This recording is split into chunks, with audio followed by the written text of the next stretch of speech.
Ouvre ton cœur au Seigneur aujourd'hui. Sache parce que la parole de Dieu a besoin d'un cœur.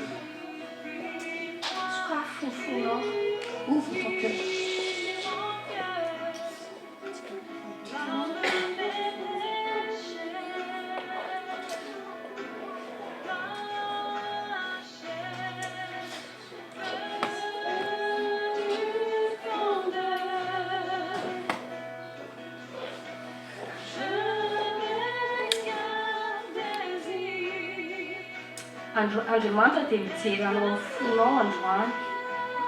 Le Seigneur te regarde dans ton cœur, regarde par ton cœur aujourd'hui. Regarde. Ne regarde pas comment tu es habillé. Il ne regarde pas ton portefeuille. Mais il regarde ton cœur. Regarde à ton cœur. Est-ce que ton cœur est comme une terre fertile, prête à recevoir la grâce de Dieu qui est cachée dans sa parole. Père très saint, notre Père très saint par notre Seigneur Jésus-Christ, nous te remercions pour ce moment. Touche nos cœurs respectifs aujourd'hui. Ouvre notre cœur. Ouvre les yeux de nos esprits, notre intelligence. Nous appelons le feu de ton Saint-Esprit, de ton Esprit Saint, qui brûle nos péchés. Parce que c'est nos péchés qui nous séparent de toi. Lave-nous par ton sang si précieux, Seigneur Jésus. Brise. Détruis notre orgueil.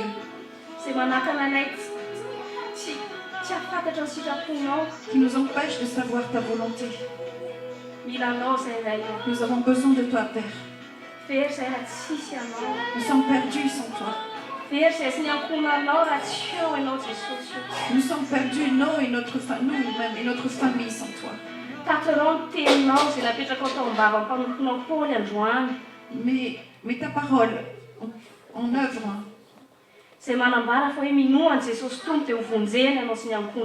Qui nous dit, crois en le Seigneur Jésus-Christ et tu seras sauvé, toi et ta famille.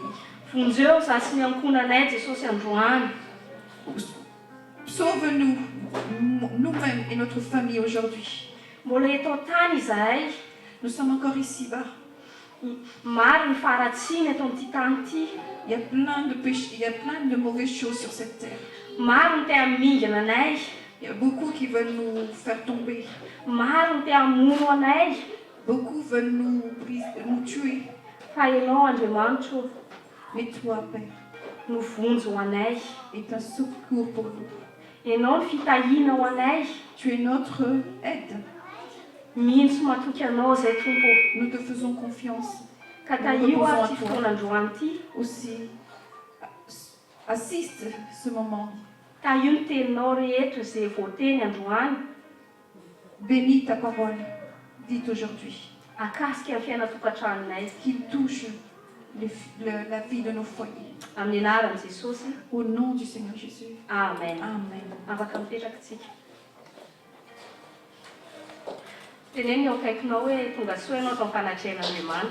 Dis à ton voisin, sois le bienvenu en présence de Dieu. N'aie crainte pour ta famille.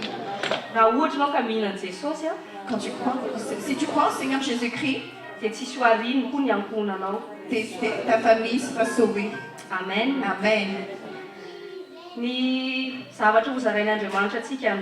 Ce que le Seigneur veut partager avec nous aujourd'hui, je vais vous donner le titre aujourd'hui. Paix. La paix? Non, c'est pas la paix. L'ordre plutôt. L'ordre dans la famille. Cela commence par l'obéissance. C'est-à-dire nous résider là où Dieu veut que nous soyons. À la bonne place. Et faire ce qu'il a mis en nous pour que nous pratiquions. Amen. Amen. Nous allons prendre la Bible dans Genèse, chapitre 2, verset 18. Genèse, chapitre 2, verset 18. Verset 18. Si vous êtes prêts, nous allons lire au nom du Seigneur Jésus-Christ. L'Éternel Dieu dit, il n'est pas bon que l'homme soit seul. Je lui ferai une aide semblable à lui. Nous voyons par cette lecture que c'est aussi précieux, l'homme et la femme sont aussi précieux pour lui. La valeur de l'homme et de la femme sont identiques, sont similaires ou identiques devant Dieu.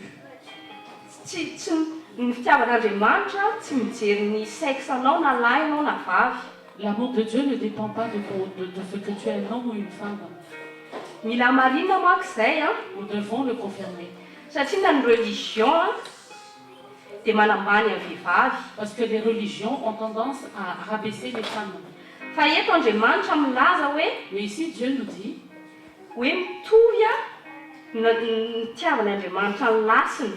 que Dieu aime, l'amour de Dieu pour l'homme et pour la femme est identique.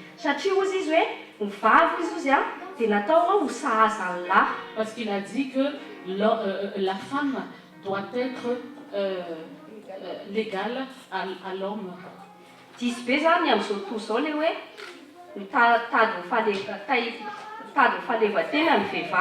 Donc le monde est dans l'erreur quand il pense que la femme cherche son indépendance.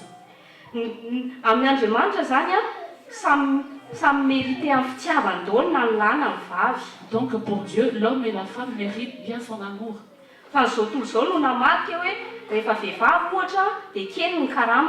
Mais c'est le monde qui a inversé en pensant que quand on est une femme, on doit diminuer son salaire. Ça ne vient pas de Dieu.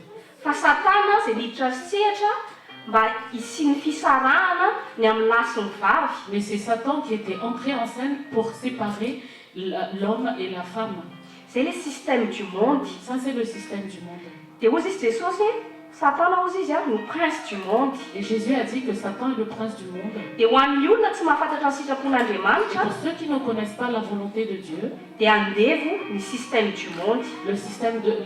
du monde est un esclavage. Et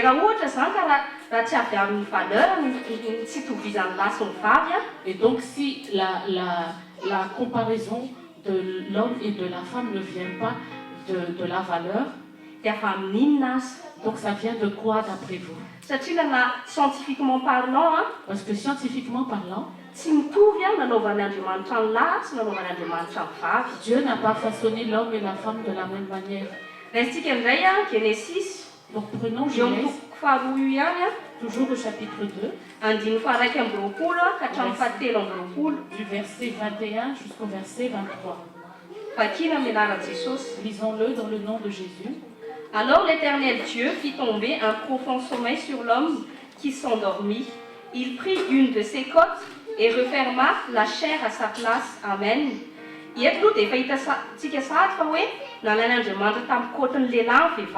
nous voyons déjà que la femme a été prise de la côte de l'homme. Donc ça veut dire que Dieu a fait l'homme et la femme pour être côte à côte. Amen.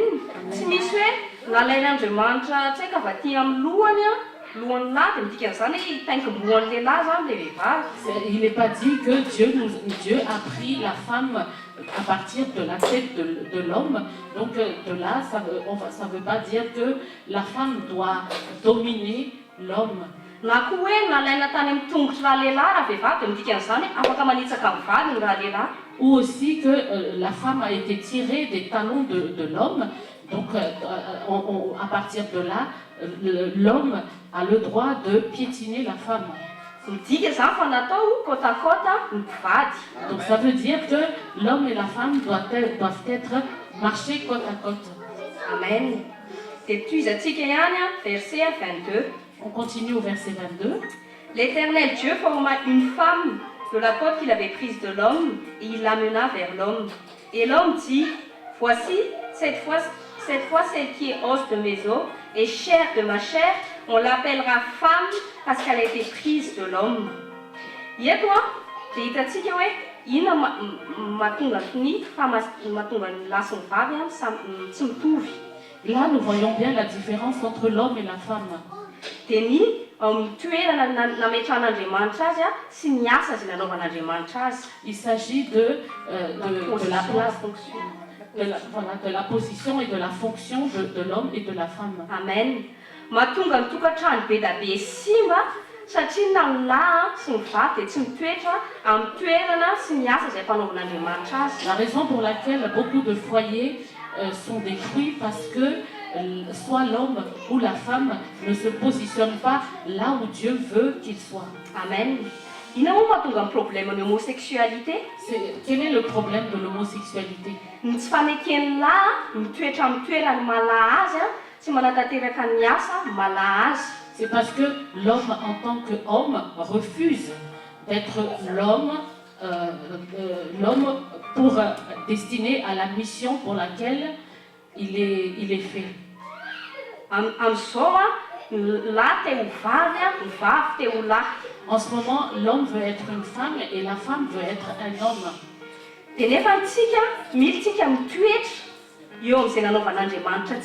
Mais alors que nous devons être bien là où, être positionnés là où Dieu veut que nous soyons. Un problème d'identité sexuelle ny olombelona zany dia noho tsy fahafantarana hoe izy izy ao amin'Andriamanitra. Donc le problème d'identité sexuelle de l'homme, c'est dû à l'ignorance, à leur ignorance de qui ils sont vraiment aux yeux de Dieu. Raisitsika indray bokin'ny Levitikosy. Prenons le livre de Lévitique. Toko faha 20 chapitre 11, 18, andiny fahaefatra hatramin'ny fahadimy. chapitre 4 et 5. Versets 4 et 5. Hozy ny tenin'Andriamanitra. Vous pratiquerez mes ordonnances et vous observerez mes lois, vous les suivrez. Tenez eo akaikinao ianao hoe natao akatohan'Andriamanitra. Dis à ton voisin, tu es fait pour obéir à Dieu. Je suis l'Éternel, votre Dieu. Vous observerez mes lois et mes ordonnances. L'homme qui les mettra en pratique vivra par elles. Je suis l'Éternel. Alors dis à ton voisin, si tu veux avoir la vie, tu dois obéir à Dieu. Et suivons, continuons au verset 22. Tu ne coucheras point avec un homme comme on couche avec une femme. C'est une abomination. Amen. Au verset 24. Ne vous souillez par aucune de ces choses, car c'est par toutes ces choses que se sont souillées les nations que je vais chasser devant vous. Amen.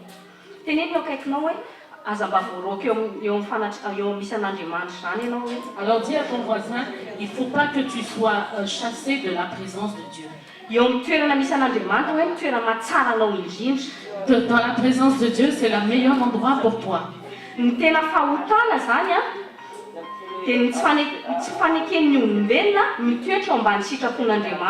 Donc le vrai péché, c'est la désobéissance de l'homme de ne pas résider, de ne pas se positionner dans la volonté de Dieu. Amen. Le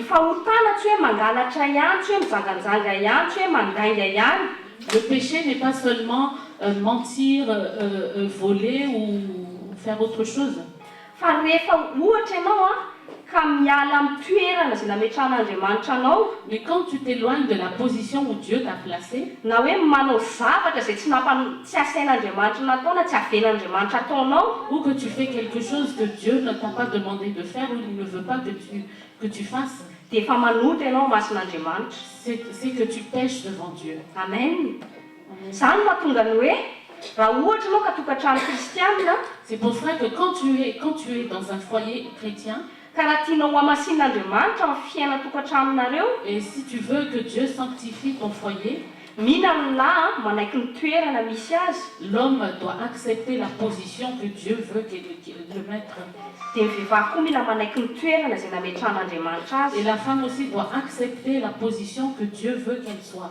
dia manao izay fonction koa izay nomen'Andriamanitra azy. Et accomplir la fonction que Dieu lui a donnée. Fa raha tsy izany nareo mivady dia manamboatra trano foana. Et sinon, ta femme et toi ou ton conjoint, vous allez construire une maison vaine. Raisitsika ny eo amin'ny Salamo, Prenons dans le livre des psaumes, chapitre 127, verset 1. Salamo 7:1. Rakiko amin'ny anaran'i Jesosy. Si l'Éternel ne bâtit la maison, ceux qui la bâtissent travaillent en vain. Si l'Éternel ne garde la ville, celui qui la garde veille en vain. Raha tianao voahala ny tokantranonao dia makatoavy ianao ny tenin'Andriamanitra. si tu veux que ton foyer soit protégé, il faut que tu obéisses à la parole de Dieu. Tsy vita amin'ny famafisan-dohanao be io hoe. Il ne s'agit pas d'être têtu. Maninona moa i Adamo napatorian'Andriamanitra? Pourquoi est-ce que Dieu a fait dormir Adam? Satria tian'Andriamanitra fantatry Adama mihitsiny Parce que Dieu a voulu que Adam sache hoe ny safidin'Andriamanitra no mahasoa anazy. que c'était le choix de Dieu qui est bon pour lui. Ianao zany mila ny safidin'Andriamanitra zany mila tonga ho safidinao. Donc le choix de Dieu doit être ton choix. Amen. Teneno eo akaikinao hoe raisy ho safidinao manomboka an'io Alors dis à ton voisin, prends comme choix pour toi le choix de Dieu. Amen. Ianao zao raha tanora ka mbola tsy manambady, Toi par exemple, si tu es mety olona jeune et mety que vao tu mahita n'es pas lehilahy anao marié, na vehivavy dia taitra ianao, et dès que tu dia vois ianao tonga un homme dia ou hoe une teny femme, fonao tu es un peu excité. dia hoe tena hita le choix tedaviko toy mihitsy ilay niriko. Et si tu te lances dans ce sens-là, tu te dis oui, ça c'est ce que je veux. Fa za miteny anao fa raha ohatra iny ka tsy safidin'Andriamanitra hamotika anao iny. Et si je te dis que si ce n'est pas le choix de Dieu, ça va te détruire. Za mampatonga antsika tsy maika ninona décision raisintsika eo amin'ny fiainantsika. C'est pour ça que nous ne devons pas nous presser dans les décisions que nous devons prendre. Amen. Apetrao amin'Andriamanitra daholo ny zavatra rehetra. Il faut remettre à Dieu toutes choses. Ny tanora vehivavy aza fitahany lehilahy anao, Les jeunes filles, ne soyez pas trompées par les garçons. ny lahy koa tsy hoe lehilahy ianao dia afaka mamitaka amin'ny vehivavy. Et les garçons également, c'est pas que tu as un garçon et que tu vas tromper les filles. Fa tsaroa fa Andriamanitra manana fihevitra hiverana ao antsika. Mais sache que Dieu a toujours des bons plans pour nous. Dia izay mitondra fiadanana fa tsy loza. Des projets qui nous amènent, qui nous donnent le bonheur, mais pas du malheur. Kakatsao safidin'Andriamanitra. Alors cherche le choix de Dieu. Amen. Raisitsika indray ny boky ny Amosy, Amos, toko 7:7. chapitre 3, verset 3. Ozy ny tenin'Andriamanitra. Deux personnes marchent-ils ensemble sans être convenues? Amen. C'est ce que la parole de Dieu nous dit. Ozy hoe miteny gasy be ny tena moa tafaradalina ve no raha tsy efa mifanaiky. C'est ce que la Amen. parole de Dieu nous dit. Deux hommes marchent-ils ensemble sans en être convenus? Matoa zany misy mpivady anankiroa mivady La raison pour laquelle un homme et une femme arrivent au mariage, dia mifanaiky izy teo anatrehan'Andriamanitra c'est qu'ils se sont dit oui devant Dieu, hoe hiara-dalana. qu'ils vont marcher ensemble. Amen. Ina moa dikan'izany hoe hiara-dalana? Ça veut dire quoi marcher ensemble? Ohatra ny tahaka ny hoe vy tômôbila ray nareo roa C'est comparable à ceci. Vous allez acheter une voiture dia samy io tomobile io no idiranareo. Et tous les deux, vous rentrez dans la voiture. Dia ny lahy no mitondra, Et c'est l'homme qui conduit. dia ny vavy no copilote. La femme, elle est copilote. Dia ilay tomobile iray no iraisanareo roa. Donc vous êtes dans la voiture et vous êtes un dans la voiture. Atao sarisara-tsaina sahady ilay izy. Imaginez cette image. Tsy niteny Andriamanitra hoe misy tomobile iray amin'ny lahy dia misy tomobile iray amin'ny vavy. Dieu n'a pas dit il y a une voiture pour l'homme et il y a une voiture pour la femme. Fa tomobile iray no idiranareo roa. Mais vous rentrez dans la même voiture. Dia alohan'ny tomobile velomina, Et avant de démarrer la voiture, dia mifanaiky aloha nareo roa hoe aiza tsika. vous entendez d'abord tous les deux où est-ce que vous allez, dans quelle direction vous allez. Dia mifanaiky nareo roa, Et vous entendez dia également. velomina ny tomobile, Et vous acceptez. dia ramose no mitondra. Vous démarrez la voiture et c'est l'homme qui conduit. Dia raha matoa zany ramose fa afaka namelona tomobile, Et pourquoi l'homme a pu démarrer la voiture? afaka mitondra amin'ny tsara izy zany. Il peut conduire en paix. Satria samy efa nisafidy nareo hoe handeha amina destination précise. Parce que vous avez fait le même choix d'aller à une destination. Dia afaka milamina tsara zany ny voyage nareo. Donc votre voyage vous allez voyager en paix. Amen. Dia ao aoriana izy, ny zanakareo ny ao aoriana. Et qui sont derrière, ce sont vos enfants. Amen. Amen.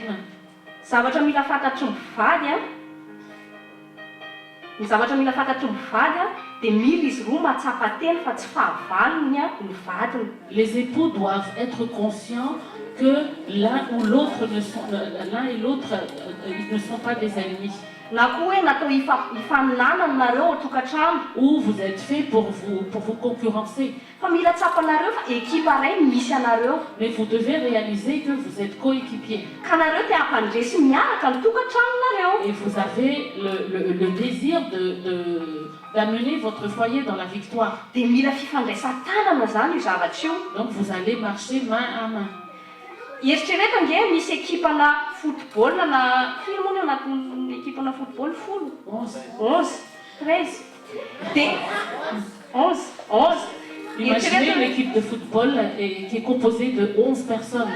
Jereo tsara reo dia entraînen'ny coach ao foana hiara-iasa.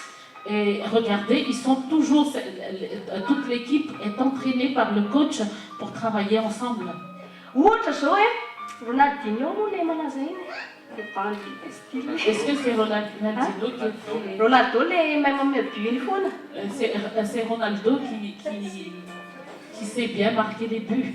Ohatra hoe anatin'ny ekipa misy an'ny Ronaldinho zao izy natao hafaty baolina. Par exemple, dans l'équipe où il est Ronaldo, il est celui qui doit toujours marquer les buts. Ny position zany dia position d'attaque.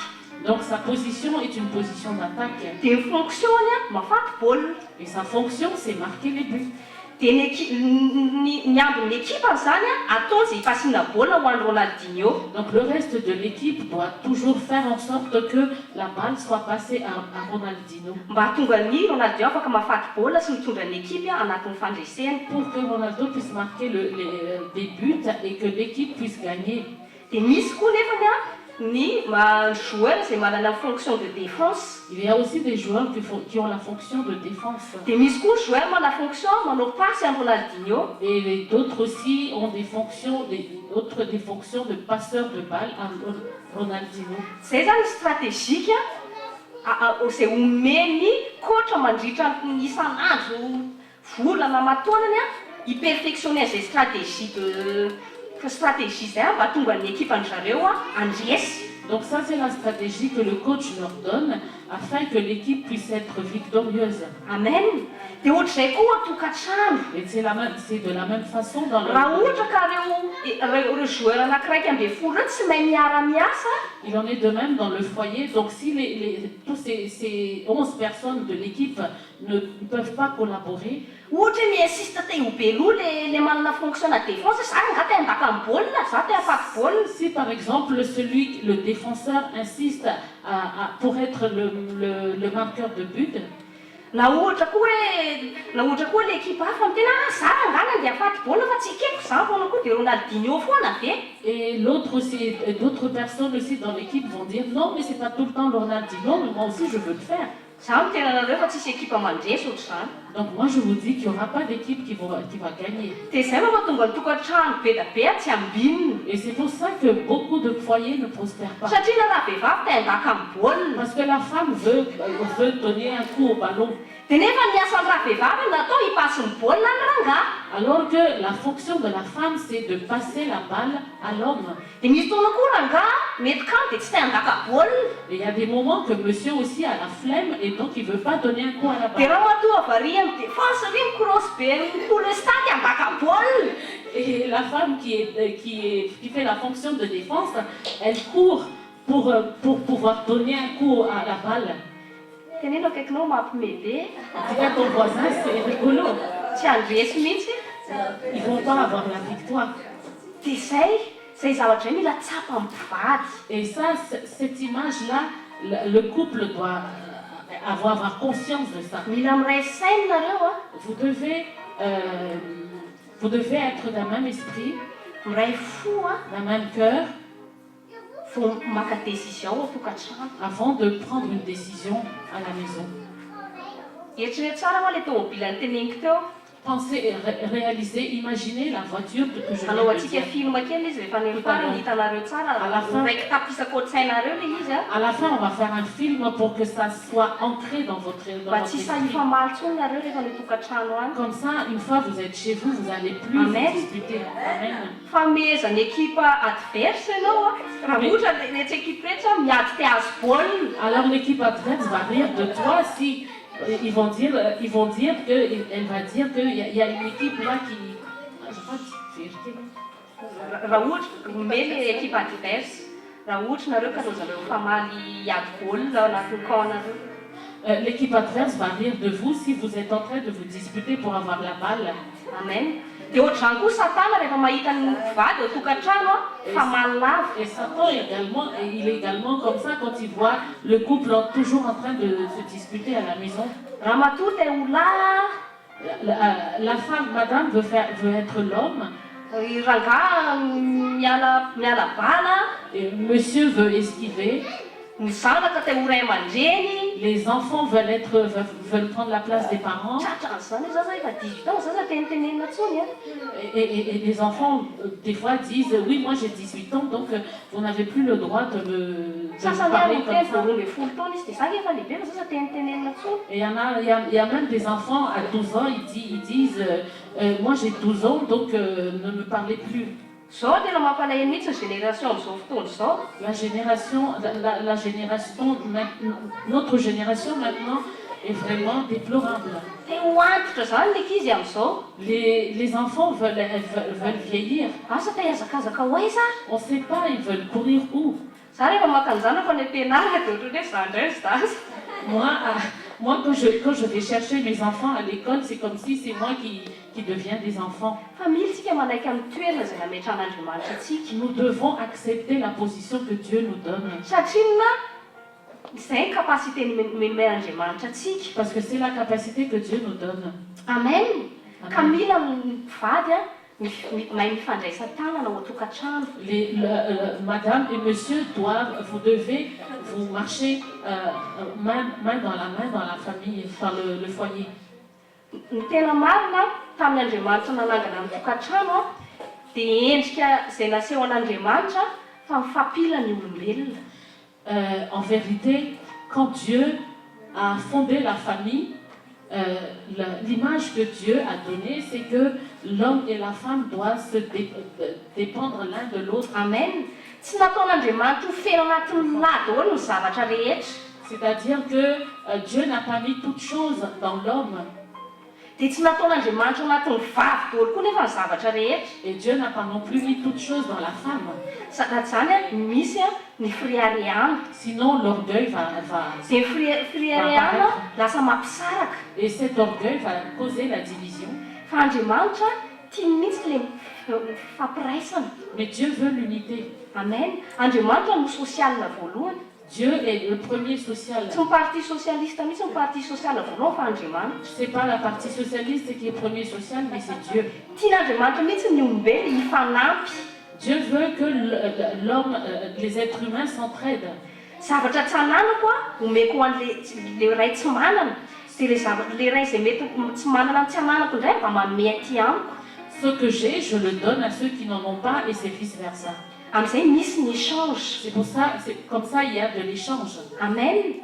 Ka important koa zany ao anatin'ny couple ny communication. Donc il est également important dans le couple la communication. Amen. Nataon'Andriamanitra tsy mitovy ny fahasoavantsika. Dieu a fait en sorte que notre grâce ne soit pas pareille. Ny toetratsika. Nos dons, nos caractères ne soient pas Ny pareils. fahaiza-manao atsika. Notre façon de faire n'est Mba pas pareille. ahafahantsika mahay miara-miasa. Pour que nous puissions collaborer, Ahafahantsika mifanampy. pour que nous puissions nous entraider. Dia nefa izay ny endriky ny fitiavana. Et ça, c'est l'image de l'amour. Tsy afaka hisy ny fitiavana raha ohatra ka manana daholo ny zavatra rehetra ohatra. L'amour ne peut pas exister si j'ai toutes choses. Fa ny fitiavana tsy maintsy misy anankiray hitiavako. L'amour, c'est que il faut qu'il y ait quelqu'un que je dois aimer. Dia izay koa nefany endriky ny fiara-miasa amin'ny vatan'i Kristy. Ça aussi, c'est l'image de la collaboration du corps de Christ. Raisitsika ny eo amin'ny bokin'ny Korintiana voalohany. Prenons le livre de 1 Corinthiens, Toko faharoa ambin'ny folo chapitre 12, manomboka amin'ny faharoa amby roapolo ka hatramin'ny fahadimy amby roapolo. à partir du verset 22 jusqu'au verset 25. Au nom de Jésus. Mais bien plutôt, les membres du corps qui paraissent être les plus faibles sont nécessaires. Et ceux que nous estimons être les moins honorables du corps, nous les entourons d'un plus grand honneur. Ainsi, nos membres les moins honnêtes reçoivent le plus d'honneur, tandis que ceux qui sont honnêtes n'en ont pas besoin. Dieu a disposé le corps de manière à donner plus d'honneur à ceux qui ont manqué, afin qu'il n'y ait pas de division dans le corps. Dieu n'aime pas la division dans le Mais que foyer. les membres aient également soin les uns des autres. Dieu veut que tous les membres de la famille puissent se prendre soin les uns des autres. Et même si l'homme est plus vigoureux que la femme, il ne peut pas porter la grossesse. Donc il ne peut pas mépriser la femme.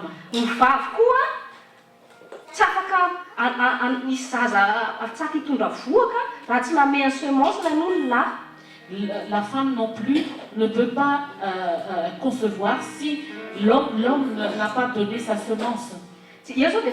Scientifiquement parlant, les positions de fonction. Là, scientifiquement parlant, nous voyons déjà cette histoire de position et fonction.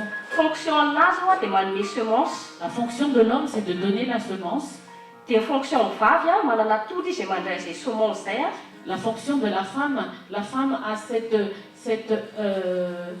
capacité de recevoir la semence. Et la raison, et pour avoir le résultat, il s'agit de l'enfant.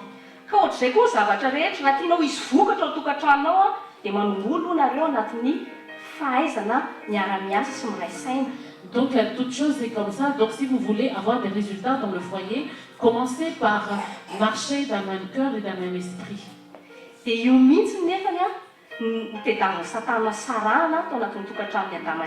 Et c'est ce que Satan a voulu séparer dans le foyer d'Adam et Ève. Et donc il a porté ce qui est hors norme dans le foyer d'Adam et Ève. Dis à ton voisin, ce qui est dans la parole de Dieu, c'est ça ce qui est normal. Ce qui n'est pas dans la volonté de Dieu, c'est anormal. Alors prends le livre d'Ésaïe.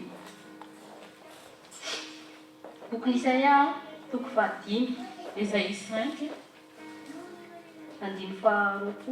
verset 20. Ozy ny ten'Andriamanitra, Malheur à ceux qui appellent le mal bien et le bien mal, qui changent les ténèbres en lumière et la lumière en ténèbres, qui changent l'amertume en douceur et la douceur en amertume. Malheur, je peux aussi dire, malheur à ceux qui changent l'homme en femme et la femme en homme. Malheur à ceux une femme qui cherche à être l'homme dans sa maison ou l'homme qui cherche à être la femme dans sa maison. Si tu veux que ton foyer ne soit pas maudit, accepte de rester sous la volonté de Dieu. La raison pour laquelle la malédiction est venue sur terre,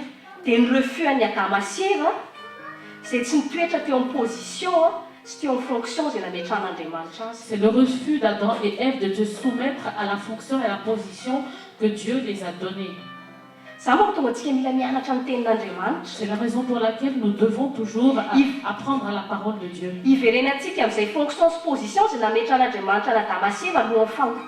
Pour revenir à la position et à la fonction que Dieu a mis Adam et Ève avant le péché.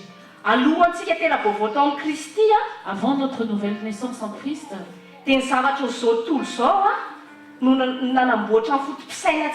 ce sont les choses du monde qui ont façonné notre façon de penser.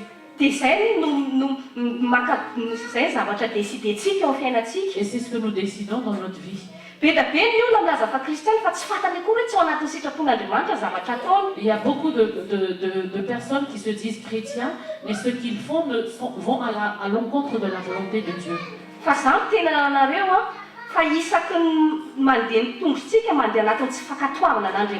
Mais je vous dis qu'à chaque pas que nous faisons dans la désobéissance de Dieu, Dieu n'a pas besoin de nous maudire. Mais c'est nous-mêmes qui appelons la malédiction dans notre vie. Amen. Il y a la malédiction sur terre. Il y a aussi la malédiction éternelle.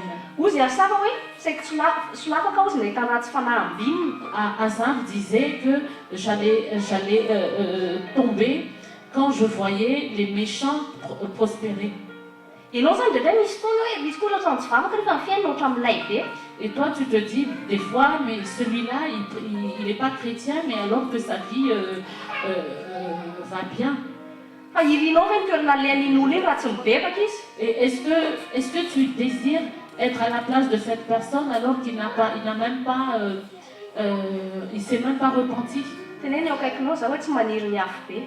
Alors dis à ton voisin, moi je ne désire pas être en enfer. Amen. Alors sache la volonté de Dieu. Et tu seras délivré. Jean chapitre verset 32. Vous connaîtrez la vérité et la vérité vous affranchira. C'est ce que Jésus nous dit. Et le verset 36, si donc le Fils vous affranchit, vous serez réellement libre. Amen.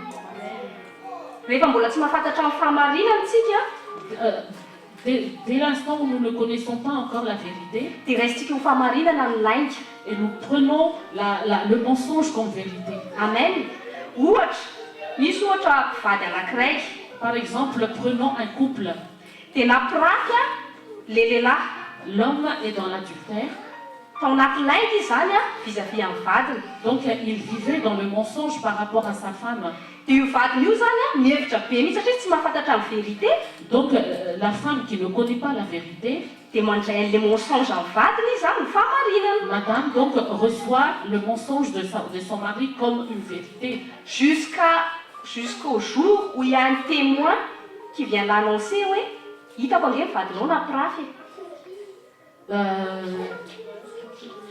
jusqu'au jour où une personne a été témoin de l'adultère de son mari, qui vient lui annoncer que son mari lui a menti depuis longtemps.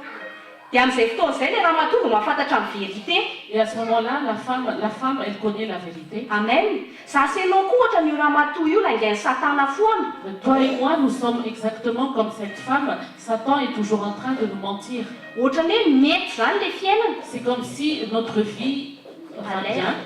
Nefa ny Satana manararaompaty anao. C'est comme si notre vie marche bien, alors que Satan est en train de profiter de nous pour nous détruire jusqu'au jour où Jésus nous annonce la vérité. Amen. Amen. C'est pour ça que Jésus nous dit qu'il nous affranchira, que la parole nous affranchit. Dieu de justice. Parce que notre Dieu est un Dieu de justice. Et Dieu ne supporte pas que Satan te fasse injustice. Amen. Et il vient pour te prêcher la vérité, afin qu'il t'attire dans le chemin de la vie. Et que Satan ne puisse pas t'attirer par ses mensonges à la perdition. Amen. Mais il est de ton choix que si tu ne reçois pas la justice de Dieu, et si tu ne reçois pas Jésus comme ton Seigneur et Sauveur personnel, quand tu arrives dans la présence de Dieu, quand tu arrives devant Dieu, tu n'as plus d'excuses. Tu ne vas plus dire, oh Dieu, moi je ne connaissais pas le chemin qui mène vers toi. Parce que Jésus-Christ est descendu sur terre. Il est descendu pour nous montrer le chemin. Sur le chemin sur lequel tu dois prendre.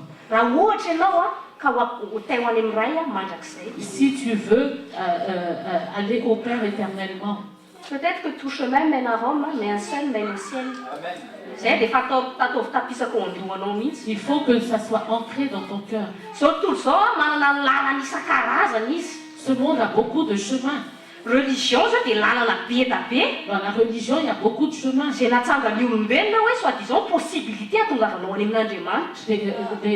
religions que l'être humain a mis en place, soi-disant, les possibilités pour venir à Dieu. Mais Jésus n'a pas dit, il y a une possibilité pour venir au Père. Il a dit, je suis l'unique possibilité si tu veux aller au Père. Amen. Amen. Une religiosité, une religion, affirmation, confirmation, je suis le chemin, la vie et la vérité. Donc tu dois être conscient de ça. Il n'y a aucune religion qui dit je suis le chemin, la vérité et la vie. Alors dis à ton voisin, demande-lui, est-ce que tu veux aller au ciel? Tu ne veux pas aller en enfer. Alors obéis à Jésus. Il y a un serviteur de Dieu qui a dit quelque chose qui m'a plu. Il a dit, il y a beaucoup de personnes qui veulent prendre le chemin du bonheur. Tout le monde veut aller au paradis.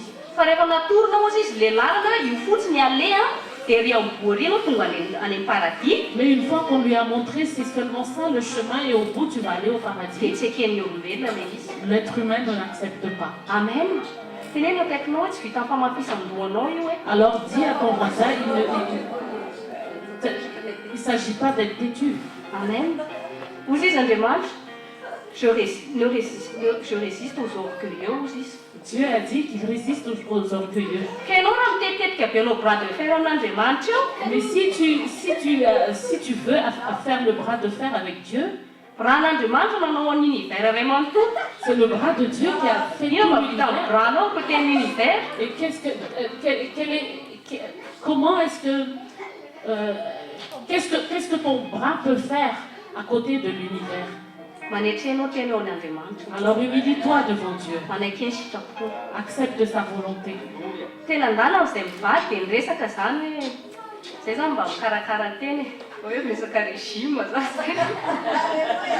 En chemin, donc, mon époux et moi, nous avons discuté, donc, pour prendre soin de nous-mêmes, on a parlé de régime. Dia nisaintsaina teo aho. Dia oza J'ai pensé, mahatsy mivadika et je disais à mon époux, dia zavatra tadiavin'ity nofo rehetra ity koa marina tokoa dia tsy mahasoa ny tena mihitsy. et je disais que tout ce que notre corps veut n'est pas bon pour nous. Za zao ohatra misy fotoana, za zao raha ohatra sitrapony ty vavoniko sy ty kiboko ty a. Donc s'il ne s'agit que de la volonté de mon cœur, de mon estomac et de mon ventre, za tahinana oro, tahinana zavatra matsiro foana. moi je veux toujours manger quelque chose de copieux. Tahinana laoka matsiro, tahinana McDo, tahinana KFC, zay foana dia davin'ity vatany raha izy personnellement no anontanianao. Donc si je pose la question à mon corps, il a toujours envie de manger des McDo, des KFC, tout ça. Dia izy avy eo rehefa mitomany rehefa miakatra balance. Et après, il pleure quand il monte sur la balance. Satria nefa tahinana fotsiny satria aloha ilay vahiny matsiro no tadiavina. Alors parce qu'il veut toujours manger quelque chose de bon. Dia hoe akaiky anao ianao ihany no tomany. Alors dis à ton voisin, c'est toi-même qui va pleurer. Amen. Dia ohatr'izay koa tsika miaraka amin'Andriamanitra. Amen. Donc c'est exactement comme ça avec Dieu. Ohatra zao hoe tena ozy izy ianao miassiste amin'Andriamanitra mihitsy, io mihitsy le bandy tiako vady atovy sy avady anany io. Ça, c'est comme ça exactement. Tu te dis, oui, c'est ça. Nefa C'est ça ilay l'homme izy que je vais matsiro être amin'ilay mon mari. nofonao fotsiny iny. C'est ça l'homme que je vais être mon mari. Alors fais en sorte qu'il soit mon Dia mari. ozy Andriamanitra hoe C'est zay baisy bon. ilay bras ataovy zay tianao. Mais c'est juste bon pour ton corps. Alors à ce moment-là, si tu Fa rehefa insistes miakatra à ny Dieu, balance ianao avy eo dia inona ny azoko atao mitomany aty amiko indray ianao. Dieu te laisse faire. Mais une fois donc que tu montes sur la balance, tu pleures. Amen. Ny mahafinaritra rehetra tsy mahasoa anao. Tout ce qui est bon n'est pas bénéfique pour toi. Amen. Dia ohatr'izay koa zay mahasoa anao dia sitrapon'Andriamanitra reny ihany. Donc il en est de même, ce qui est bon pour toi, c'est uniquement la volonté de Dieu. Dia ekeo izay. Alors accepte ça. Mety indraindray ilay izy ohatrany tsy eken'ilay vatana ohatrany hoe Des fois, notre corps grogne un peu, fa ny fanahinao anao se ressaisir mais tu vas te ressaisir dans ton dia esprit. mampahery ny tenanao ianao. Et tu t'encourages toi-même. Mahasoa anazy zavatra ataon'Andriamanitra eo amin'ny fiainako. Et tu te dis, c'est bon pour moi ce que Dieu fait pour moi. Tsara ho foana koa fa tsika dia miazakazaka ho an'ny fiainana mandrakizay. Rappelle-toi toujours que nous courons pour la vie éternelle. Ka raha ohatra ka nomeny Jesosy atsika ny fiainana mandrakizay Et si Jésus nous a donné la vie éternelle, aza manana ny fiainanao eto ambony tany. alors ne redoute pas de ta vie sur terre. Raha ohatra ka ny tsara indrindra efa nomanina anao Parce que s'il a préparé le meilleur pour toi, dia ny tsara koa zao nomanina anao dia ny aty an-tany. donc il prépare déjà le meilleur pour toi sur terre. Amen.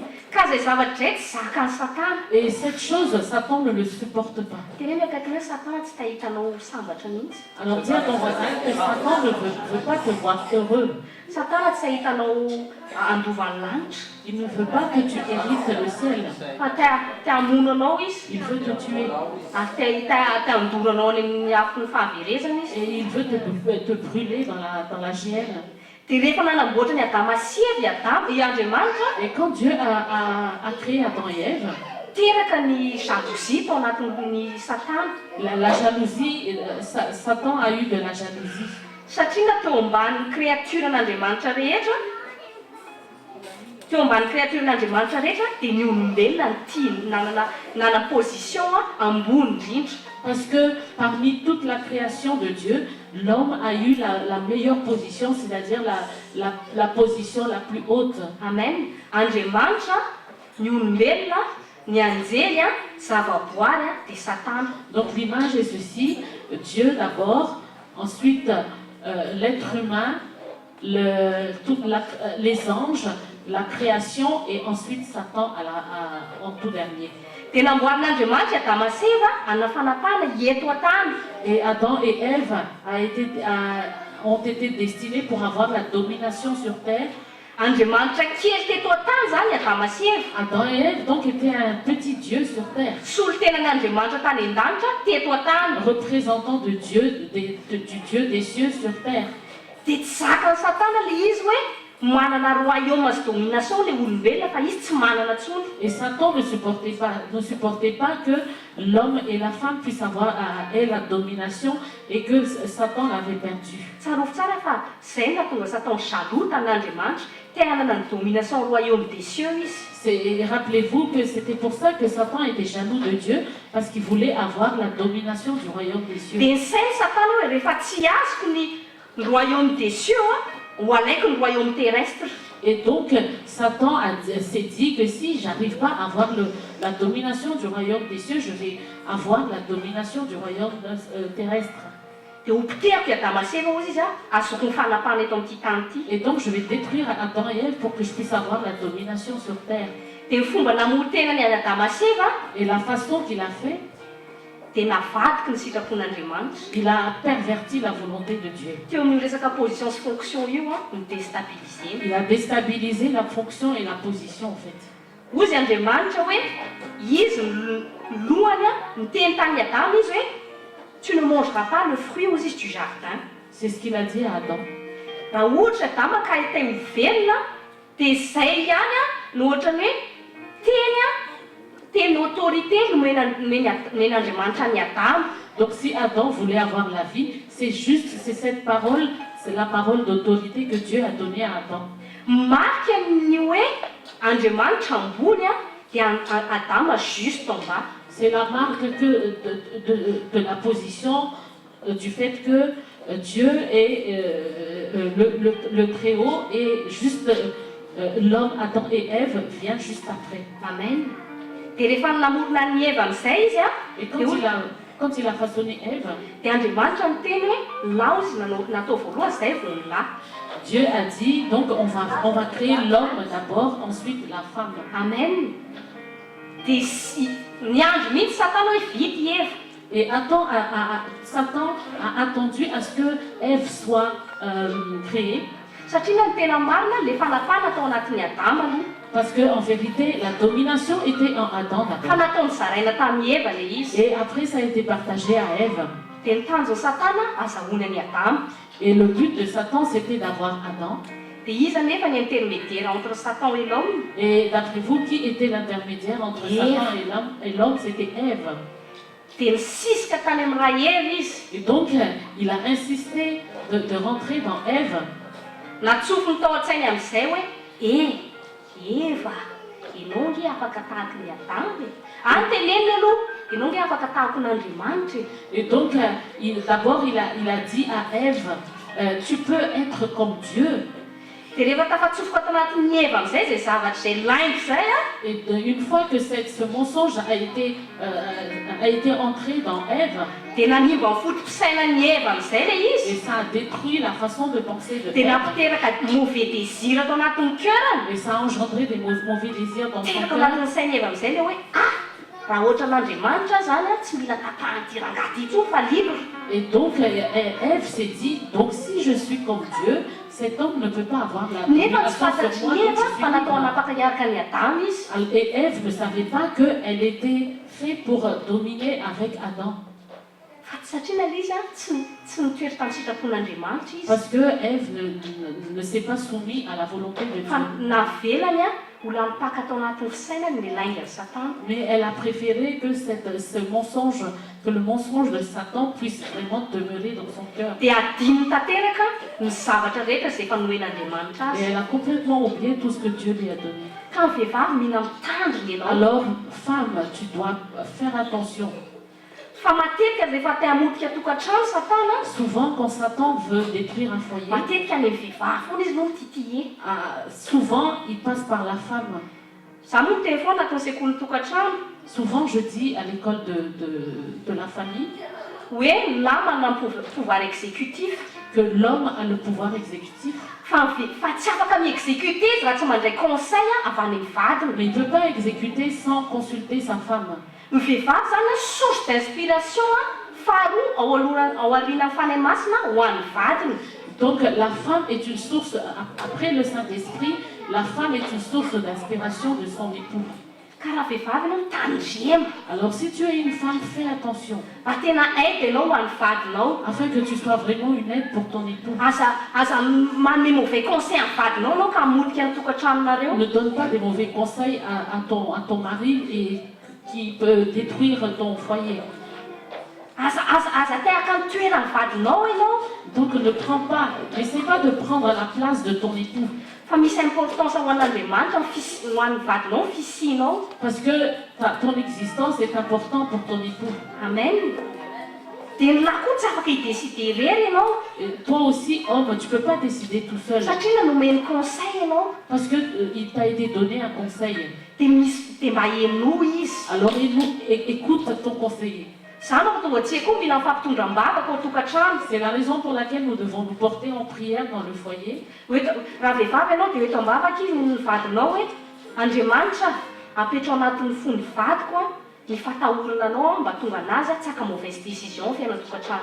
Donc si tu es une femme, demande toujours à Dieu afin que Dieu puisse mettre dans le cœur de ton mari la crainte de lui pour qu'il ne puisse pas prendre de mauvaises décisions, qu'il puisse détruire le foyer.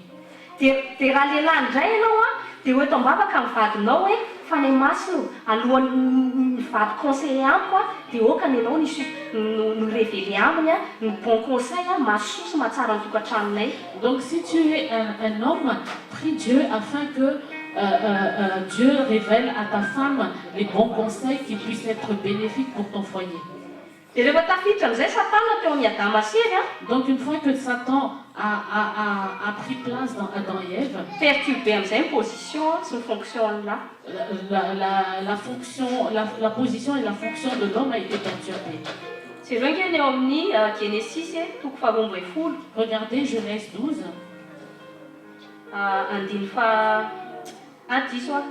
Genèse 3, chapitre 12.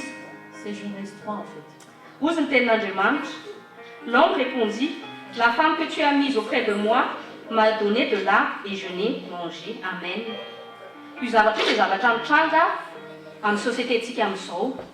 Cette chose est quelque chose qui se passe dans notre société actuelle. Il y a de nombreux hommes qui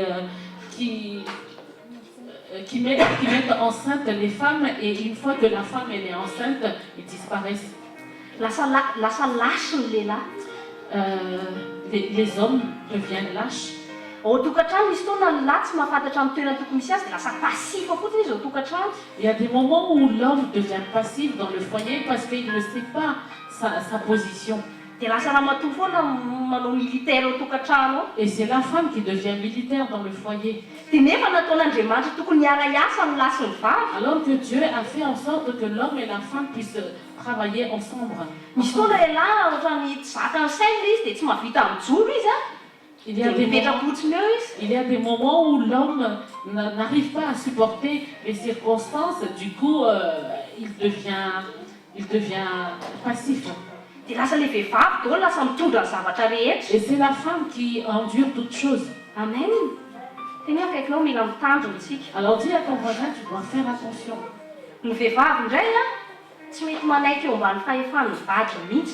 Et la femme ne veut pas être soumise au mari. L'esprit de Ève veut toujours se soulever. Et au lieu d'être conseillée de son mari, elle impose à son mari. Et l'homme se fâche. Et du coup, il y a la dispute.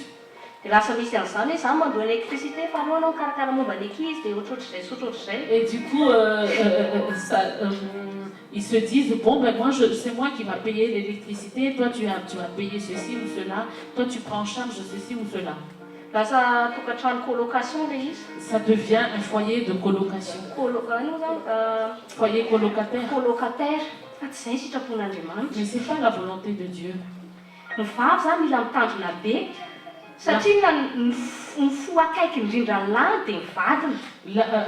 Donc la femme doit faire très attention parce que la femme a un cœur qui est très proche de son mari.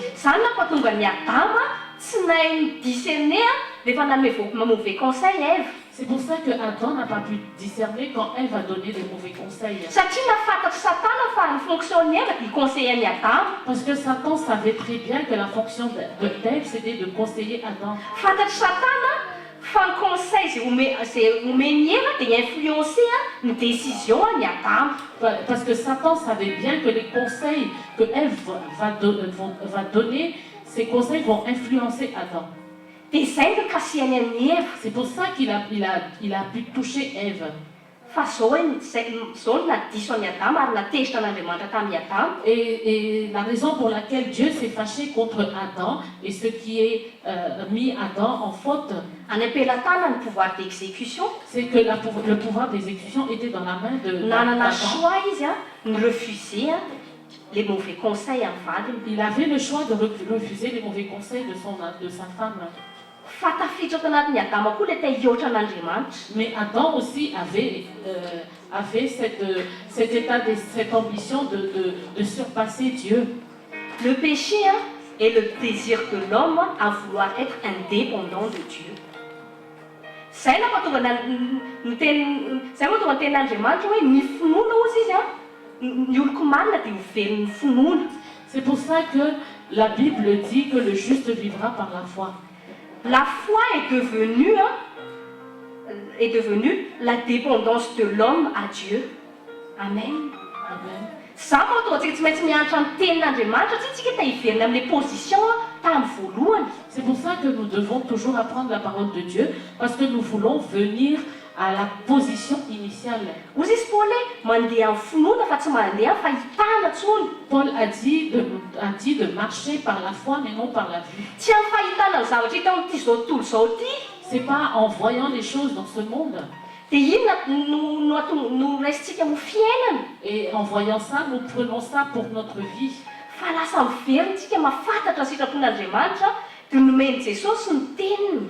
Et donc nous retournons pour pouvoir reconnaître, pour pouvoir être conscients de la volonté de Dieu. Et c'est pour ça que nous devons connaître sa parole. Nous devons dépendre totalement de Dieu sur tous les domaines de notre vie. Amen. Et c'est la foi. Na tanora ianao, Que tu na sois ray aman-dreny ianao, Que tu sois jeune ou mila anao pas, velon'ny finoana. tu dois vivre par la foi. Raha ohatra ianao ka te ho tonga ny amin'ilay fiainana mandrakizay. Si tu veux aboutir à la vie éternelle. Amen. Ny lahy koa zany ao an-tokantrano mila matsaka tena ny toerany. Donc l'homme aussi dans le foyer doit avoir conscience de sa place. Andrekina ny tokantrano ray manontolo ny lahy. Il est le pilier de tout le foyer. Mila anao vohero amin'Andriamanitra. Il doit être rassasié de la ahafahanao puissance de Dieu manapaka araka ny sitrapon'Andriamanitra ao tokantrano. pour qu'il puisse dominer selon la volonté de Dieu dans le foyer. Mba tonga ianao sy ny ankonanao ho tahina sy ambinina. Afin que toi et ta famille, tu sois prospère et que tu sois béni. Amen. Amen. Mila tsika mahafantatra ny sitrapon'Andriamanitra. Nous devons connaître la volonté de Dieu. Ny ankizy tanora koa, Les jeunes également. tsy hoe efa manomboka lehibe ianao, C'est pas que tu avances en âge. tsy hoe efa be lokomena ny vehivavy. C'est pas que la femme, en tant que jeune, tu te mets déjà des rouges à lèvres. Tsy hoe efa manana volombava ianao tovolahy. C'est pas que tu es un jeune homme et que tu te rases déjà. Dia misahy ianao mamaly valiny ray aman-dreninao. Et tu oses répondre à tes parents. Mila tsika mitoetra eo amin'ny toerana izay nametrahan'Andriamanitra atsika. Nous devons demeurer, rester à la position que Dieu nous a donnée. Izany koa mampatonga ny fiangonana maro simba sy potika. Et c'est la raison pour laquelle il y a beaucoup d'églises également qui sont détruites. Nataon'Andriamanitra misy ny hiérarchie mba ahafahantsika mitoetra anaty fanetretena. Dieu a mis l'hiérarchie pour que nous puissions demeurer dans l'humilité. Ny hiérarchie dia tahaka ny repère ananantsika eo ambony lohantsika za tsy mahazo mihoatra an'io fa raha zany mivoana ny sitrapon'Andriamanitra. La hiérarchie est faite pour être un repère qui se positionne au-dessus de nous, afin que nous puissions savoir que nous ne devons pas surpasser un tel niveau, par exemple. Za mampatonga tsy mety za mahatonga tsy mety misy vokatra eo amin'ny fiangonana kristy amin'izao andro zao. C'est pour ça que dans l'église de Christ, il n'y a pas de résultat dans notre époque. Satria misy ny olona tsy natsoina ho amin'ny 5 ministères. Parce qu'il y a des gens qui n'ont pas été appelés pour les 5 ministères. Te ho pastery izy, Ils veulent être te pasteurs évangéliste izy, ou évangélistes te ho profety ou izy. prophètes. Mety nefa izy ny toerana tia ametran'Andriamanitra azy mba tonga anazy efficace ao anatin'ny corps du Christ. Alors que la place que Dieu veut que cette personne soit, afin qu'elle soit efficace dans le corps de Christ, Dia mety ao amin'ilay toerana izay mety izy mila makato fotsiny directive. mais c'est peut-être à une position où elle doit juste obéir aux directives.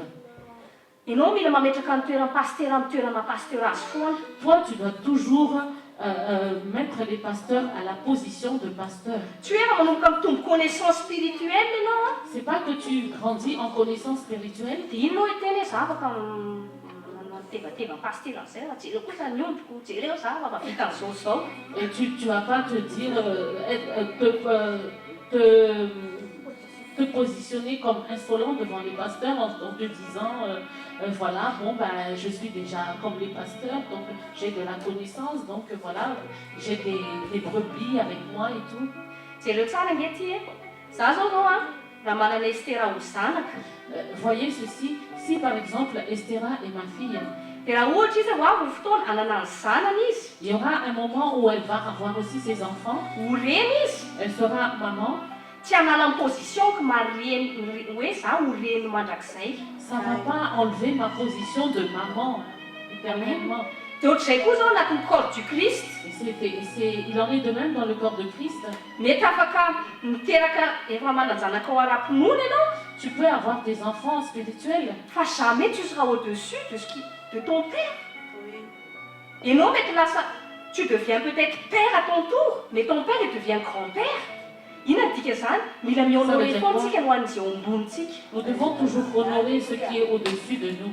Zay ny fomba hitehirizana ny fotsika ao anatin'ny fanetretena. C'est la façon de protéger notre cœur dans l'humilité, de garder notre cœur dans l'humilité. Manana fanetretena ao tokantrano. Alors, et l'humilité dans le foyer. Tsy important hoe qui a raison ou qui a tort. Le plus important, c'est pas qui a raison ou qui a tort. Fa ny tadiavintsika dia Dieu a raison dans ma maison. C'est ce que nous cherchons. Nous désirons que Dieu a le dernier mot dans ma maison. Dia makatoavy ianao n'Andriamanitra. Amen. Amen. Amen. Obéissance ny tadiavin'Andriamanitra. Dieu cherche l'obéissance. Et Dieu façonne nos cœurs à travers sa parole. Et il nous donne son Saint-Esprit pour nous rendre capables d'être comme il nous a créés au tout début avant le péché. Les autres possibles, la mise avant le tenanao. C'est pas possible de toi-même en fait. Ohatrany hoe misy obèze anankiray zao a tahena tsy possible havita indray raha tsy manana coach izy. Donc c'est comparable à un obèse qui veut maigrir, donc il ne peut pas le faire de lui-même sans avoir un coach. Satria ny vatany efa nizara ny mihinana malobo foana. Parce qu'il a habitué son corps à manger de la malbouffe. Dia raha ny tenany manokana tsy manana hery ho azy, manana hery mihoatra izy a ahafahany a miala amin'izay. Donc de lui-même, de son propre gré, il ne pourra pas se détacher de cette habitude. Fa mila voix hafa izy a mirelever azy extérieurement. Mais il a besoin d'une autre voix pour le relever. Alohantsika nafantatra ny Jesosy ny tenantsika ity a efa zavatra libre dans le péché. Avant de connaître Jésus, notre corps était dans la liberté du péché.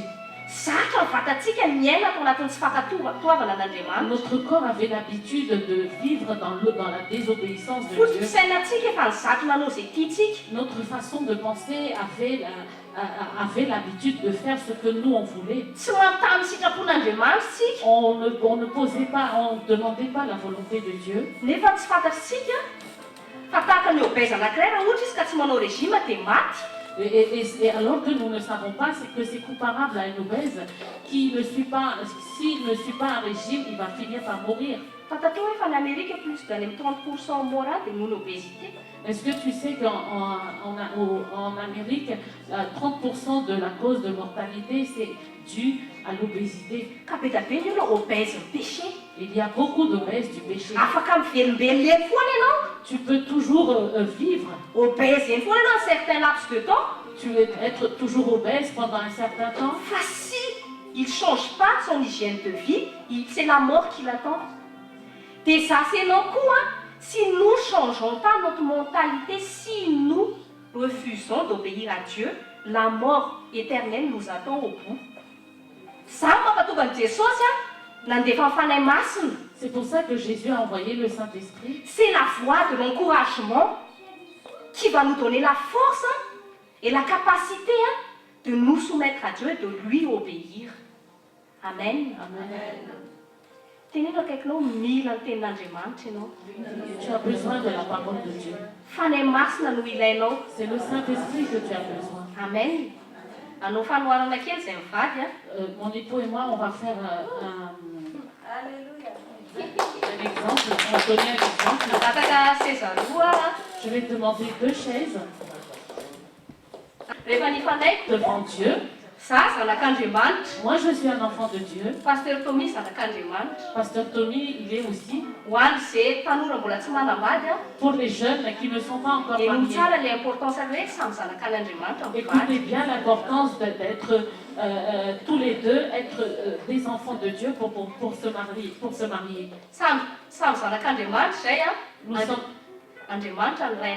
Nous sommes tous les deux des enfants de Dieu et c'est Dieu qui est notre Père. Donc, c'est Dieu qui contrôle notre vie. On va prendre Pasteur Hunz, par exemple, comme Saint-Esprit. Parce que nous sommes des enfants de Dieu et nous avons l'Esprit de Dieu en nous. L'Esprit de Dieu est sur mon mari et l'Esprit de Dieu est sur moi.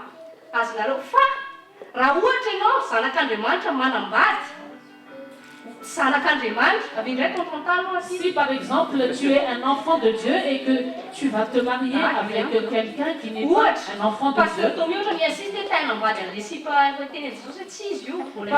Par exemple, le pasteur Tommy, il insiste à se marier avec une fille qui n'est pas un enfant de Dieu.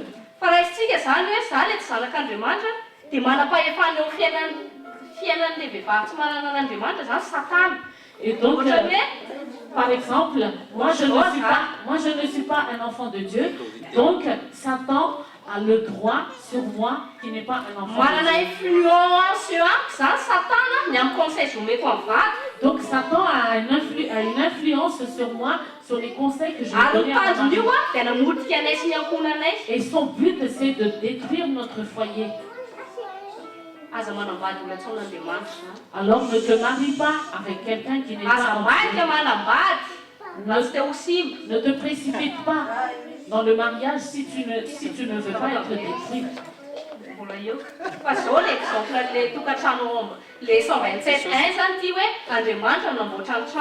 Ça c'est l'exemple du psaume 127.1. C'est Dieu qui bâtit la maison. Ça c'est le volant de notre voiture. Les fonctions conducteur, exécuteur. C'est à lui que Dieu a donné la fonction de conducteur et d'exécuteur. Ça, fonction conseiller de bord. Et Dieu m'a donné la fonction de conseiller. J'ai mon carnet de bord.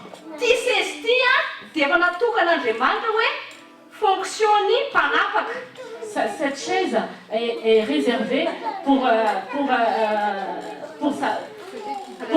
celui qui a la fonction de dominer, d'exécuteur. Et cette chaise, c'est la chaise destinée à celle qui a la fonction d'être conseillée. Monde spirituel,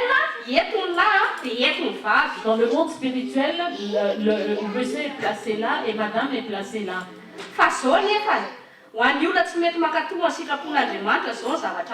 Mais pour ceux qui ne veulent pas se soumettre à la volonté de Dieu, voici ce qui va se passer.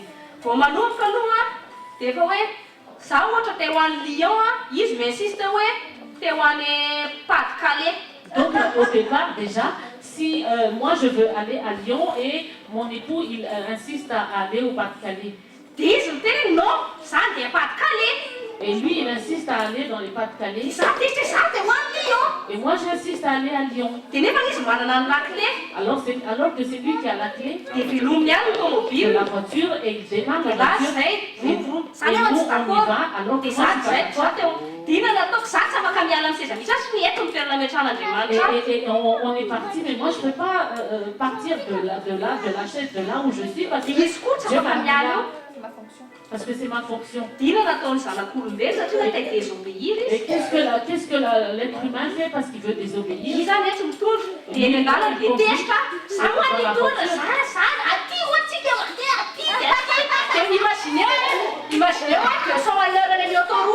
Alors dans la désobéissance, moi je prends le volant en lui tirant, en insistant, oui, moi je veux conduire.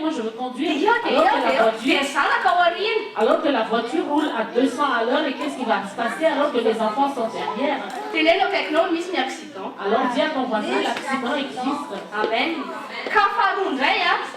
Deuxième cas.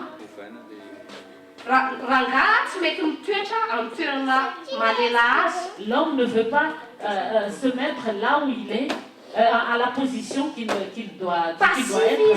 Il est passif. Irresponsable. Il est irresponsable.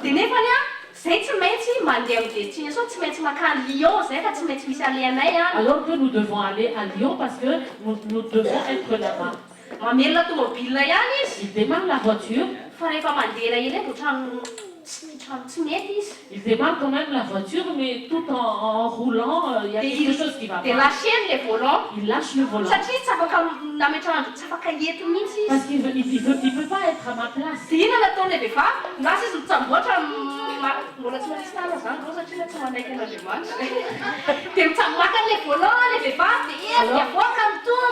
Alors la femme est en train d'attraper le volant et en même temps elle lève le pied pour avoir les pédales. Amen. Alors dis à ton voisin, c'est aussi accident. Alors sache que le foyer est une voiture dans laquelle tous les deux, une voiture en commun. Et si l'homme et la femme ne sont pas d'un même cœur, il y aura toujours un accident. Vous serez toujours accidenté. Et il y aura toujours de l'accident dans votre foyer. Amen. Et il en est de même dans l'église de Christ. Il y a les 5 ministères. Il y a les fidèles.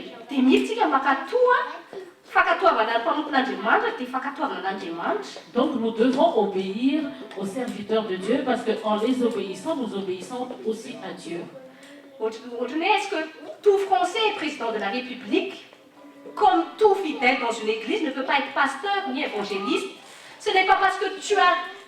Face au pouce, tout le monde est gagneur d'âme, oui. Tout le monde a la capacité d'être pêcheur d'hommes. Mais tout le monde n'est pas appelé au ministère. Nous devons accepter ça dans le corps du Christ si nous voulons que le corps du Christ se porte bien et donne et que Dieu puisse manifester sa gloire et sa puissance à travers nous. Et nous devons avoir cet état de cœur d'obéissance et d'humilité dans notre cœur afin de donner libre accès au Saint-Esprit d'agir sur notre vie.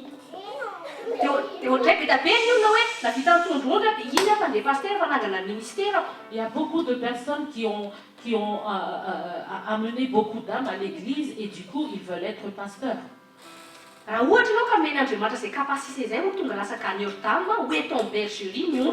Si donc Dieu t'a donné cette capacité, cette grâce d'amener beaucoup d'âmes, alors ramène les âmes dans la bergerie de Dieu.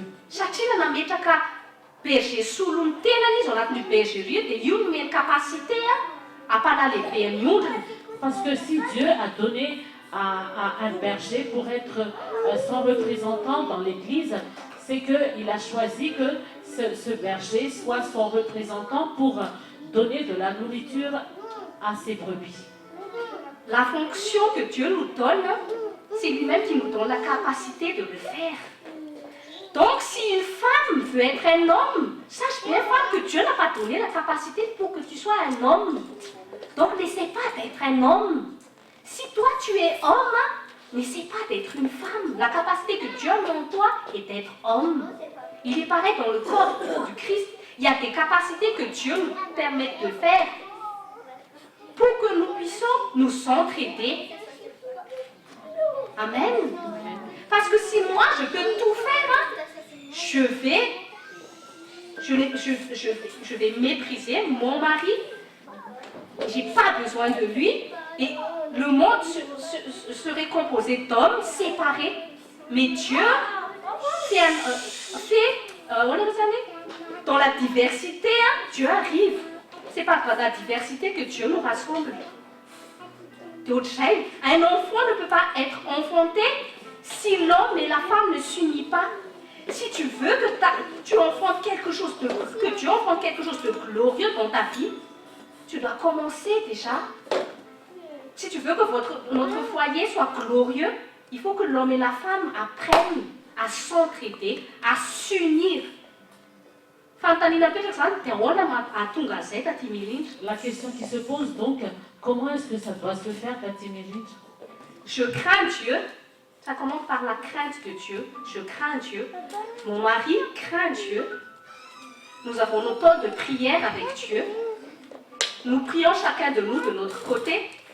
Et quand nous sortons pour nous réunir, c'est l'Esprit de Dieu qui anime notre pensée et notre cœur. Nous te ou conseillère. Je me positionne à ma position de conseillère. J'écoute le Saint-Esprit.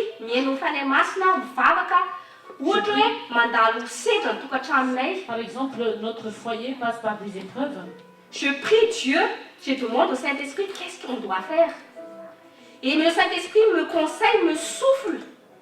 Et là, mon mari aussi, lui, il a prié. Et nous parlons ensemble, nous communiquons avant de démarrer la voiture. Nous décidons ensemble. On discute. Qu'est-ce que nous allons faire? Quelle est la volonté de Dieu? Et le Saint-Esprit parle. Ok, c'est en Lyon, c'est en Pas-de-Calais. Ok, c'est pas à Lyon, c'est ni à Lyon ni au Pas-de-Calais. Pas au Paris, dans il Saint-Denis. Mais à Paris. C'est Miss Sabatra, tu t'es dans le mantam la mitsum, fan le fab, peut-être que mettre conseil sagesse ou autre. Il y a des choses que l'homme ne dit pas, il y a des choses que l'homme ne dit, Dieu ne dit pas à l'homme, mais Dieu le dit. Dieu a réservé la sagesse à la femme et il a dit afin que l'homme ne puisse pas marcher tout seul et mettre sa femme de côté. Parce que la femme est laide semblable à l'homme. Et donc il doit discuter, parler à sa femme pour demander de l'aide. Qu'est-ce que ça signifie une aide? Ça signifie que je ne peux pas faire quelque chose tout seul, mais il me faut l'aide. C'est comme le Saint-Esprit qui est notre aide, notre conseiller. Nous ne pouvons pas faire quelque chose tout seul. Dieu nous a donné une capacité peut-être humaine qui nous permet à certains temps d'être indépendants de lui. Mais Dieu autorise des choses dont nous sommes incapables pour que nous faisons appel à Dieu, pour que nous revenions à lui. Et on a décidé, mon mari et moi, parce que nous avons été inspirés par le Saint-Esprit, nous craignons Dieu et nous voulons amener notre famille sain et sauf vers la bonne destination, vers notre promotion, vers notre élévation. Dieu nous a donné le carnet de route.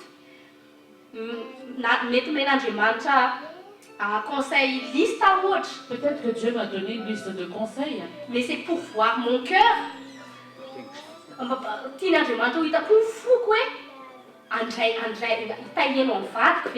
Mais Dieu veut voir aussi, est-ce que dans mon cœur, est-ce que moi aussi je me soumets à mon mari, est-ce que je l'écoute?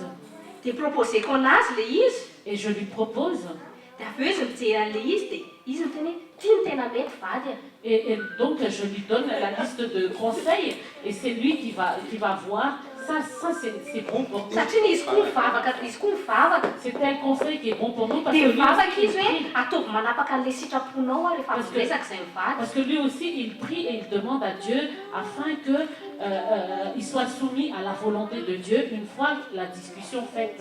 Dia rehefa misy izay fifandraisana sy fitiavana izay Et après, et quand cette unité et cette relation existent, koriana eo fiainanay fahasoavan'Andriamanitra. la grâce de Dieu coule dans notre vie Dia mitondra anay any amin'ny lalana fiainana izy. et ça nous conduit dans le chemin de la vie. Fiainana be da be hozy Jesosy. Une vie en abondance, Jésus a dit.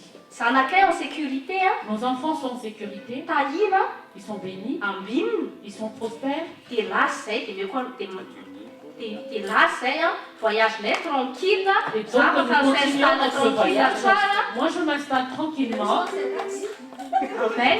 Dia tonga soa izay. et donc nous arrivons à bon port. Amen. Fanoana ray hafa. Et aussi un autre Ohatran'ny pasteur exemple. Monty. Merci, Pasteur Roux. Tia indray tia indray dia rahantsika miaraka amin'ny Jesosy. Donc, un autre exemple, cet exemple, il s'agit de notre marche avec Jésus. Misy nandray an'i Jesosy ho tompony sy fiainany manokana. Il y a ceux qui ont reçu Jésus comme leur Seigneur et Sauveur personnel. Nampandroso an'i Jesosy anatin'ny fiarany fiainana izy. Ils ont fait entrer Jésus dans la voiture de leur vie.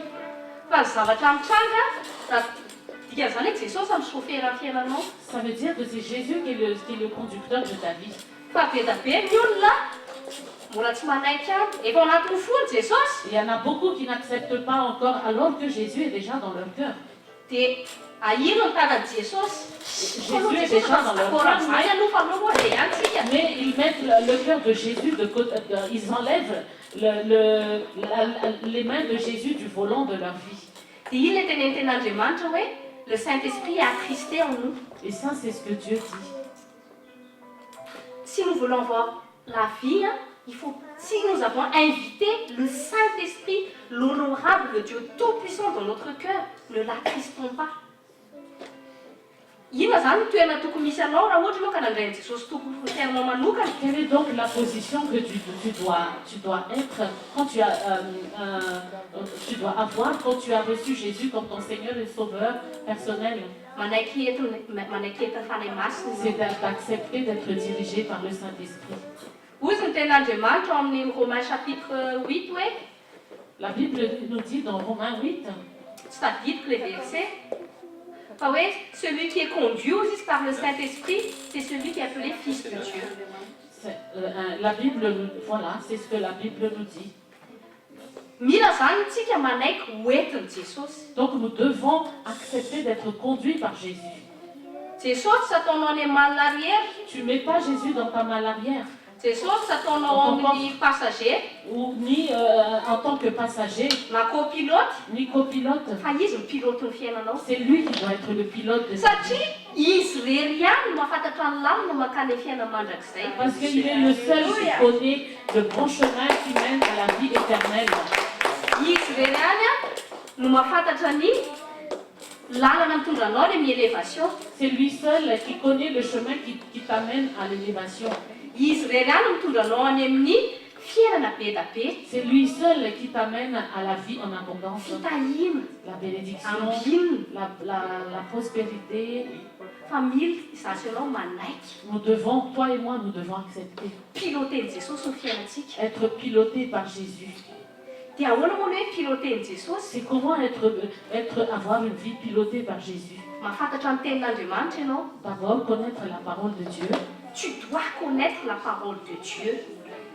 Raha tsy tianao fa zao tontolo zao ny hitondra ny fiainanao. Si tu ne veux pas que ce soit ce monde qui dirige ta vie, Raha ohatra ka tsy tianao fa lainga Satana no hitondranao any amin'ny lalana fitaka. si tu ne veux pas que ce sont les mensonges de Satan qui t'amènent dans des chemins de tromperie, Fatara ny feuille de route-nao dia ny tenin'Andriamanitra. il faut que tu saches ta feuille de route. Il s'agit de la parole de Dieu.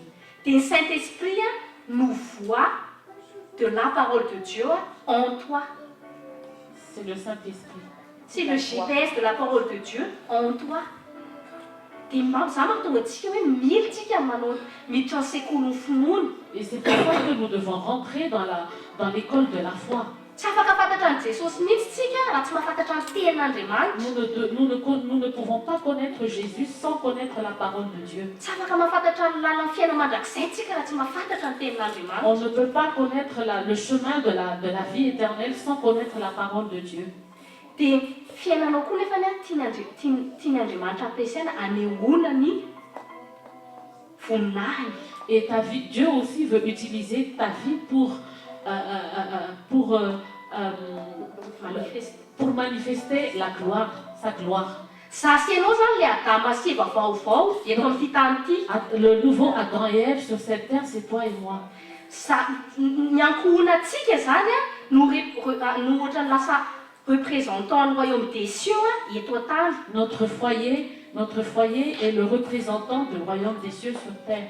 Ka ny zavatra tian'Andriamanitra tanteranao fiainana tokantranonao dia zavatra tsara indrindra ny avy any an-danitra no ataony eo fiainanao. Ce que Dieu veut accomplir dans la vie de ton foyer, c'est le meilleur qui vient du ciel. Ianao zany aza mitady mihitsy plaisir na satisfaction hors de la volonté de Dieu. Donc ne cherche ni plaisir ni satisfaction hors de la volonté de Dieu. Tahaka an'ilay obèse ta hihinana McDo foana satria na matsiro nefa namotika azy. Comparable à l'obèse qui veut toujours manger des McDo ou des choses comme ça, alors que c'est la chose qui peut la détruire. Dia ohatra koa zasanao rehefa misentete tianao zay tianao satria zay ny tiako. Il est exactement comme ça, toi et moi, si nous voulons toujours nous entêter en nous disant non, c'est ce que je veux. Alors ne dis plus, alors dis à ton voisin, ne dis plus ça. Et des fois on se dit, ben, c'est ce que je veux, alors que Dieu ne le veut pas. Alors connais la volonté de Dieu.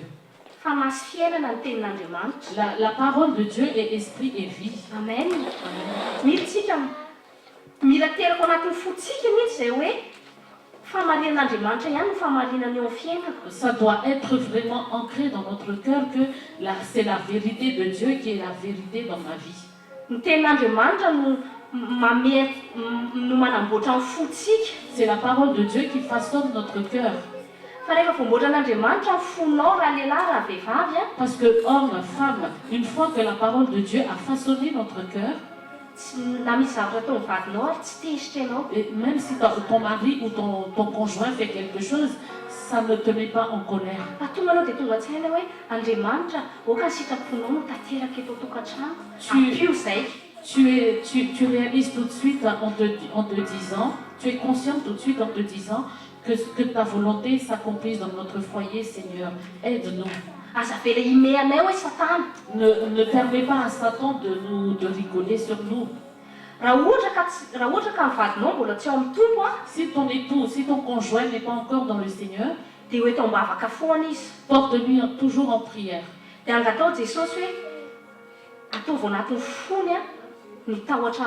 Et demande à Jésus afin qu'il le mette dans son cœur la crainte de lui. Sauve-le, Jésus. Afin que notre foyer soit sauvé. Dis à ton voisin, toi aussi, tu dois porter ton époux en prière. Tes enfants aussi, porte-les en prière. Il ne s'agit pas seulement fais pas ceci, fais pas cela. Mais la première victoire, c'est dans la prière. C'est pour ça que nous devons toujours nous porter en prière les uns les autres. La prière est un signe de notre dépendance envers Dieu. Nous ne pouvons sauver personne. Personne ne peut changer le cœur d'une personne.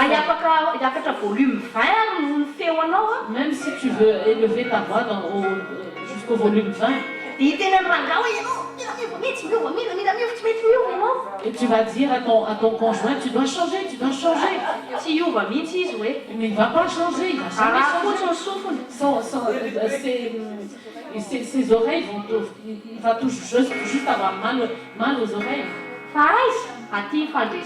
Mais la victoire, c'est à genoux, dans la prière. Tu es un enfant de rebelle. Tu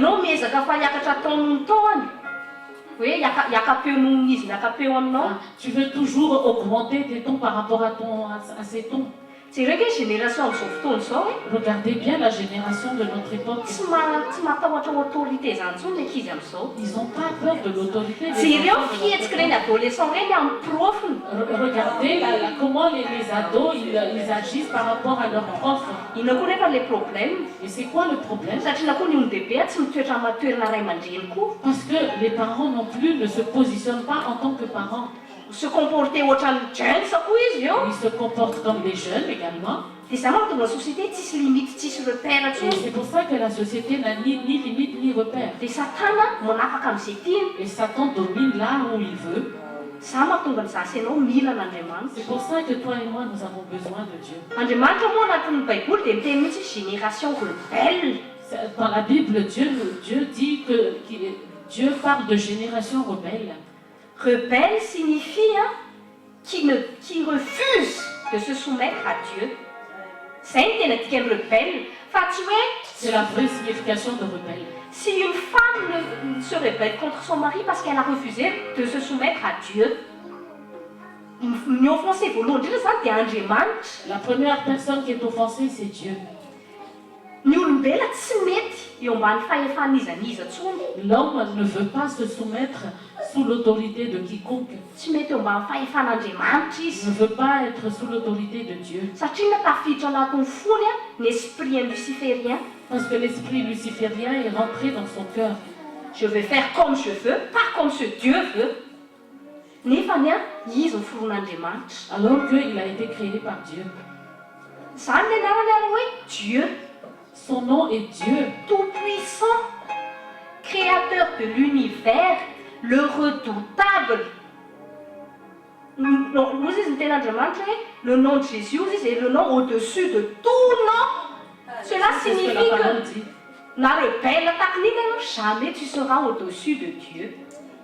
Donc, même si tu es rebelle, tu ne seras jamais au-dessus de Dieu. Refus d'obéissance. Et si l'homme s'entête à ce refus d'obéissance, c'est pour ça que Dieu a envoyé Satan en enfer. Regardez, le ciel est en haut. L'enfer est en bas.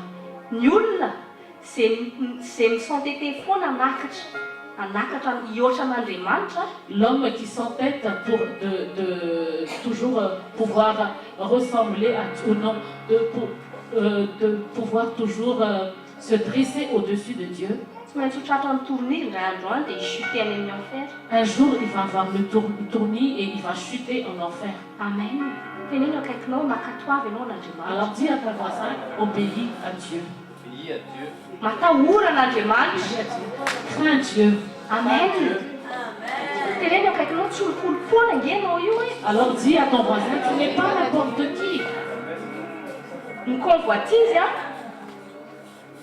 la convoitise est une manière pour Satan de te convaincre que ce qui est bien pour toi est hors de la volonté de Dieu. C'est ça la convoitise.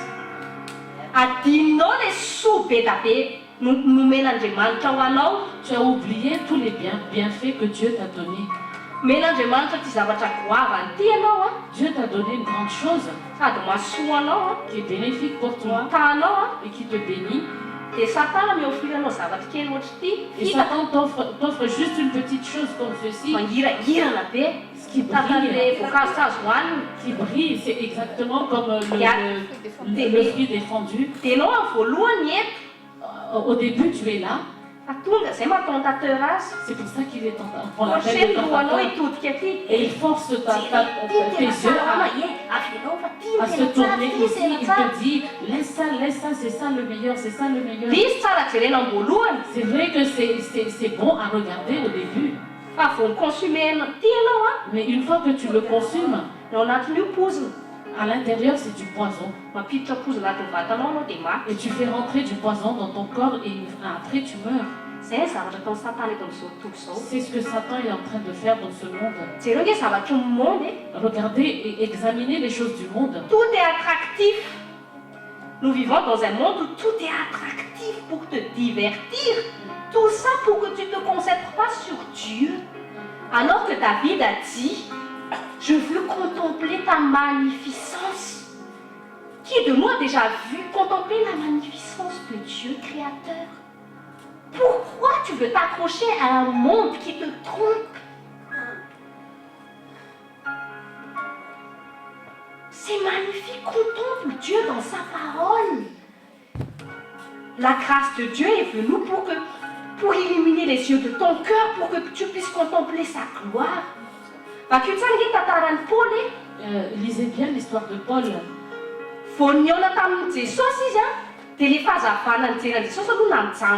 Quand il a rencontré Jésus, c'était la lumière qui était en Jésus qui l'a rendu aveugle.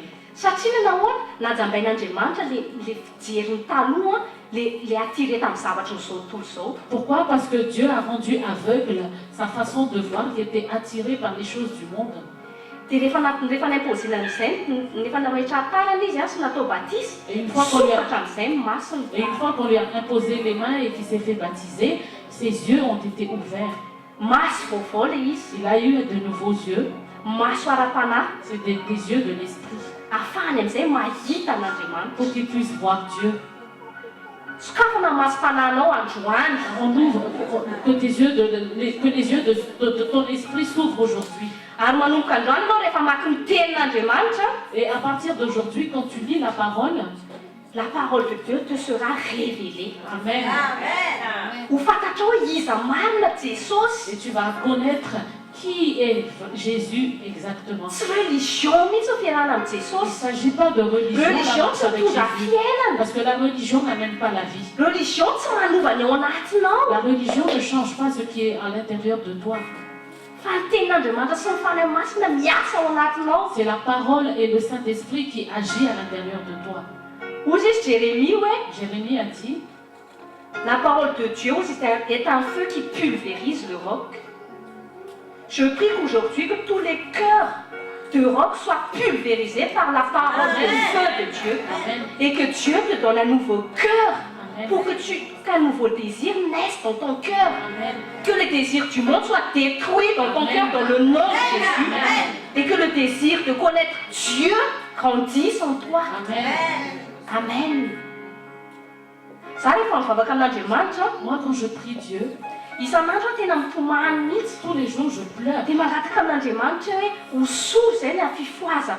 Et je prie Dieu pour qu'il nous oigne pour le réveil spirituel. Une puissance de Dieu Pourquoi? Parce que il n'y a que la puissance de Dieu qui peut attirer l'homme à la vraie repentance. Il y a beaucoup de personnes qui rentrent et qui sortent de l'église. Il y en a qui se baptisent, il y en a qui prennent la Sainte Seine, il y en a qui vont aussi à l'école de dimanche. Mais quand Dieu examine ce qu'il y a dans leur cœur, cœur de pierre, roche, rebelle qui résiste à Dieu, ça a mis moi. Moi je crois que ce ministère est utilisé par Dieu pour le réveil spirituel.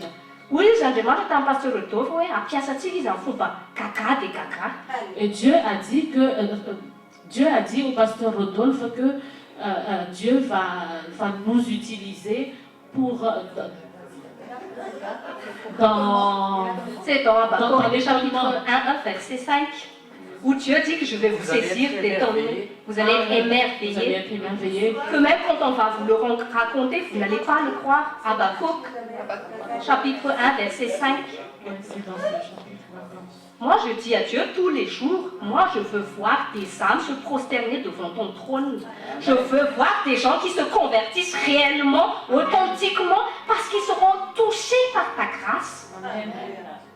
Je prie pour que tu sois conscient de la réalité divine dans ta vie. Amen. Jésus n'est pas une fable. Jésus n'est pas une histoire juste qu'on raconte, il est réel. Et je prie pour que la main du Père s'étende dans notre assemblée, Amen. que nous allons prouver au monde que Dieu est vivant et réel par les signes, les miracles, les prodiges, Amen. par des vies transformées, par des âmes converties. Amen. C'est C'est pour ça que toi et moi, nous nous réunissons ici tous les samedis. Parce que Dieu a un but pour t'utiliser, toi et moi.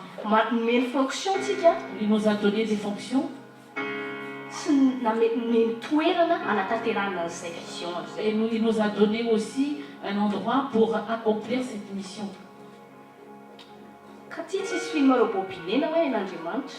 Et donc, il n'y a pas de film à rebobiner pour Dieu.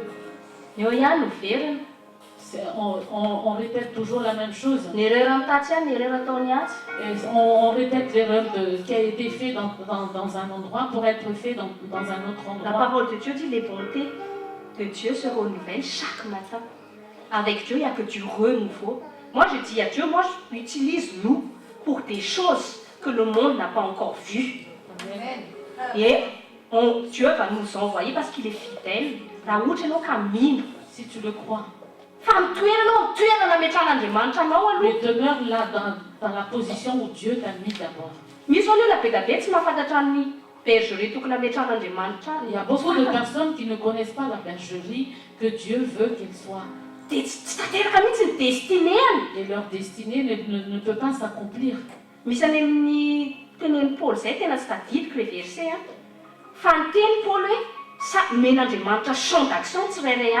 y a un endroit dans la Bible où Paul a dit que Dieu nous a donné à chacun de nous un champ d'action.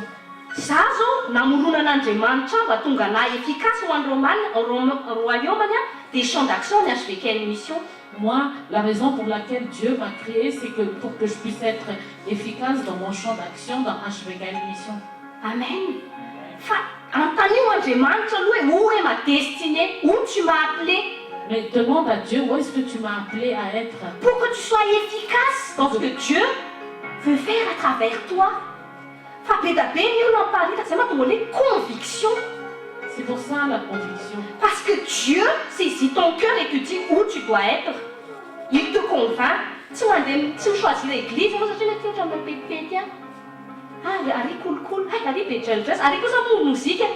Tu ne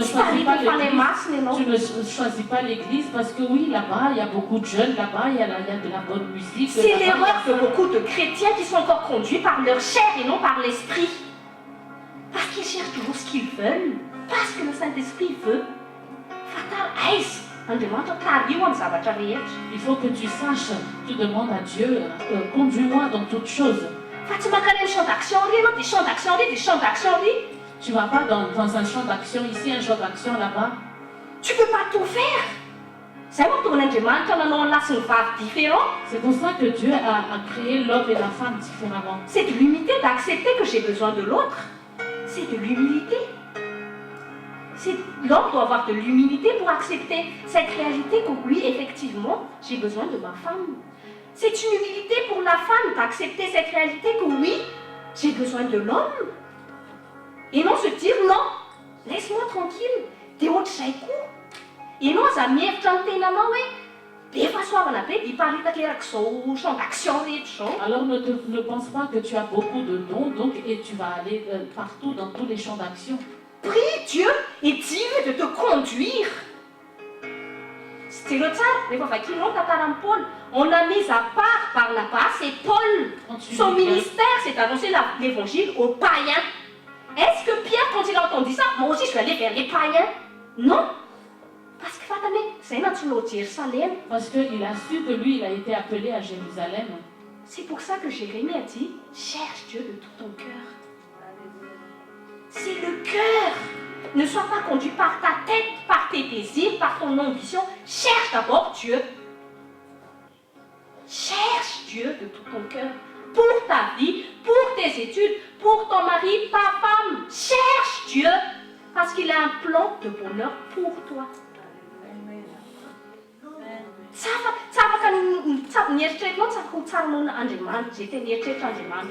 Tes pensées ne sont pas meilleures que les pensées de Dieu. Alors arrête de vouloir toujours décider sans demander à Dieu. Pourquoi? Nous avons été créés par lui. Examinez bien l'histoire de Jonas. Nanao étude en carte voyage nataon'le baleine natao anatin'ny tantaran'i Jonas iny nisy taona. Moi, j'ai fait une étude de la carte de l'histoire de Jonas, de son voyage en fait. La baleine a fait 3000 km pour ramener Jonas vers sa fonction, vers sa position que Dieu a désirée pour lui. La baleine a fait 3000 km pour obéir à Dieu. Ça, c'est non histoire, c'est l'Andromède, 500 mètres, refuser mais obéir à Dieu. Et il y a un moment où il y a un temps où Dieu nous demande de faire 500 mètres pour lui obéir. Ça va pouvoir lui obéir à l'Andromède. Et nous refusons alors que la création obéit à Dieu. Tu te rends compte que tout l'univers entier obéit à Dieu, mais toi et moi, nous osons désobéir à Dieu. Ça a une tristesse en Andromède. Ça, c'est la tristesse de Dieu. C'est pour ça qu'il y a de nombreuses personnes en enfer. Parce qu'ils ont l'esprit luciférien. Un esprit de refus d'autorité, refus de soumission. Attention à l'esprit de refus d'autorité, de refus de soumission. Dieu a un plan de bonheur pour chacun de nous. Revenons à Dieu sincèrement. Cherchez-le de tout votre cœur, parce qu'il se laissera trouver. Amen. La parole de Dieu, c'est comme une terre. C'est comme une terre dans laquelle, au fond, il y a plein de trésors. Il y a des diamants, il y a des émeraudes.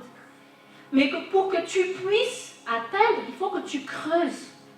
Tu dois creuser la parole de Dieu pour voir les trésors cachés que Dieu a réservés pour toi. Tu ne creuses pas avec une machine, une grosse machine, tu creuses avec ton cœur. Combien de temps nous passons avec Dieu tout seul, alors que chaque fois qu'on prie, c'est juste Dieu, bénis-moi, Dieu, donne-moi un travail, donne-moi de l'argent. Mais combien de temps, combien de fois nous passons du temps à juste écouter qu'est-ce que Dieu a à me dire. Quand j'aime l'ingratitude.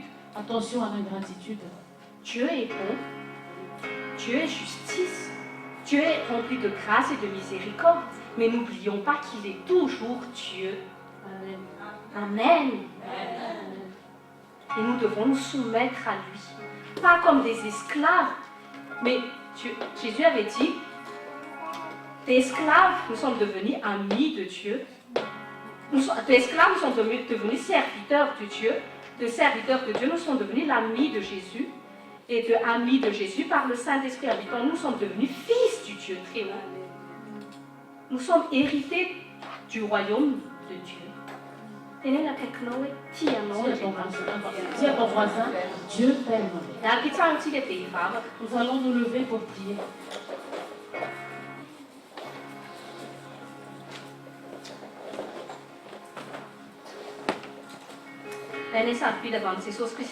Notre Père précieux, dans le nom de Jésus, nous te bénissons pour ta parole aujourd'hui. Merci au Jésus pour le réveil spirituel que tu as accompli dans nos cœurs à chacun aujourd'hui. Merci pour le feu de ton Saint-Esprit qui a détruit les cœurs de pierre aujourd'hui. Tu nous as donné un cœur de chair afin que nous puissions t'obéir, pour que nous sachions t'aimer. Merci Père pour ton toucher aujourd'hui. Merci pour ta grâce dans notre foyer. Touche au Seigneur notre famille, à chacun ici. Nos époux, nos conjoints, nos enfants qui ne sont pas encore en toi. Ceux qui ne sont pas encore sauvés. Nous demandons à ta grâce, Seigneur, d'agir. Alors ouvre leur cœur afin qu'ils te connaissent également. Et si nous allons rentrer chacun de nous, Père, et quand nous allons ouvrir nos Bibles, révèle-toi à nous. Parle à nos cœurs. Façonne-nous. Façonne-nous pour toi.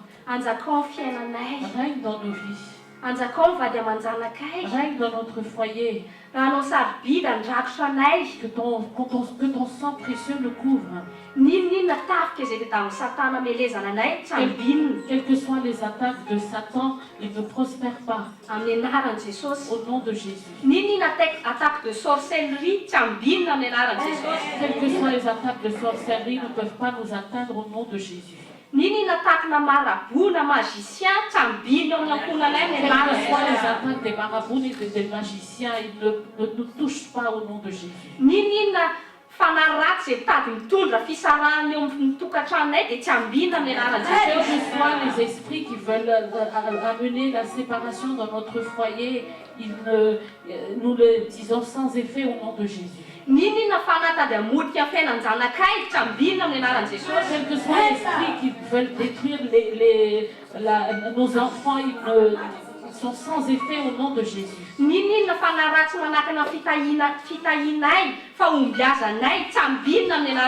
que soit l'esprit qui empêche notre réussite et notre prospérité, ils sont sans effet au nom de Jésus.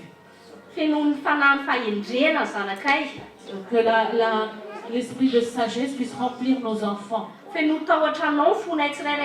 Remplis nos cœurs de la crainte de toi. Utilise-nous, oh Jésus. Pour manifester ta gloire dans ce monde. Afin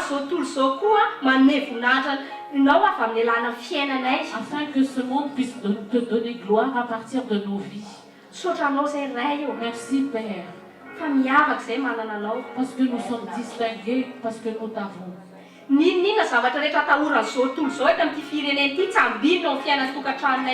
que soient les choses qui amènent à la crainte dans ce foyer, ils ne prospèrent pas dans nos vies au nom de Jésus. Que ce soit le manque ou la maladie, nous ne le craignons pas. Parce que nous avons la crainte de Dieu. Celui qui nous bénit. Celui qui prend soin de nous. Nos vies ne manquent de rien. Nous ne serons pas la queue mais la tête. Nous serons en haut et pas en bas. Et Satan ne peut rien faire de cela au nom de Jésus. Nous réussirons au nom de Jésus. Nos enfants sont intelligents. Leurs cœurs sont protégés au milieu de ce monde. Ils ont la distinction. Nos voitures ne sont pas accidentées. Et ma famille est vainqueur au nom de Jésus. Au nom de Jésus, Amen.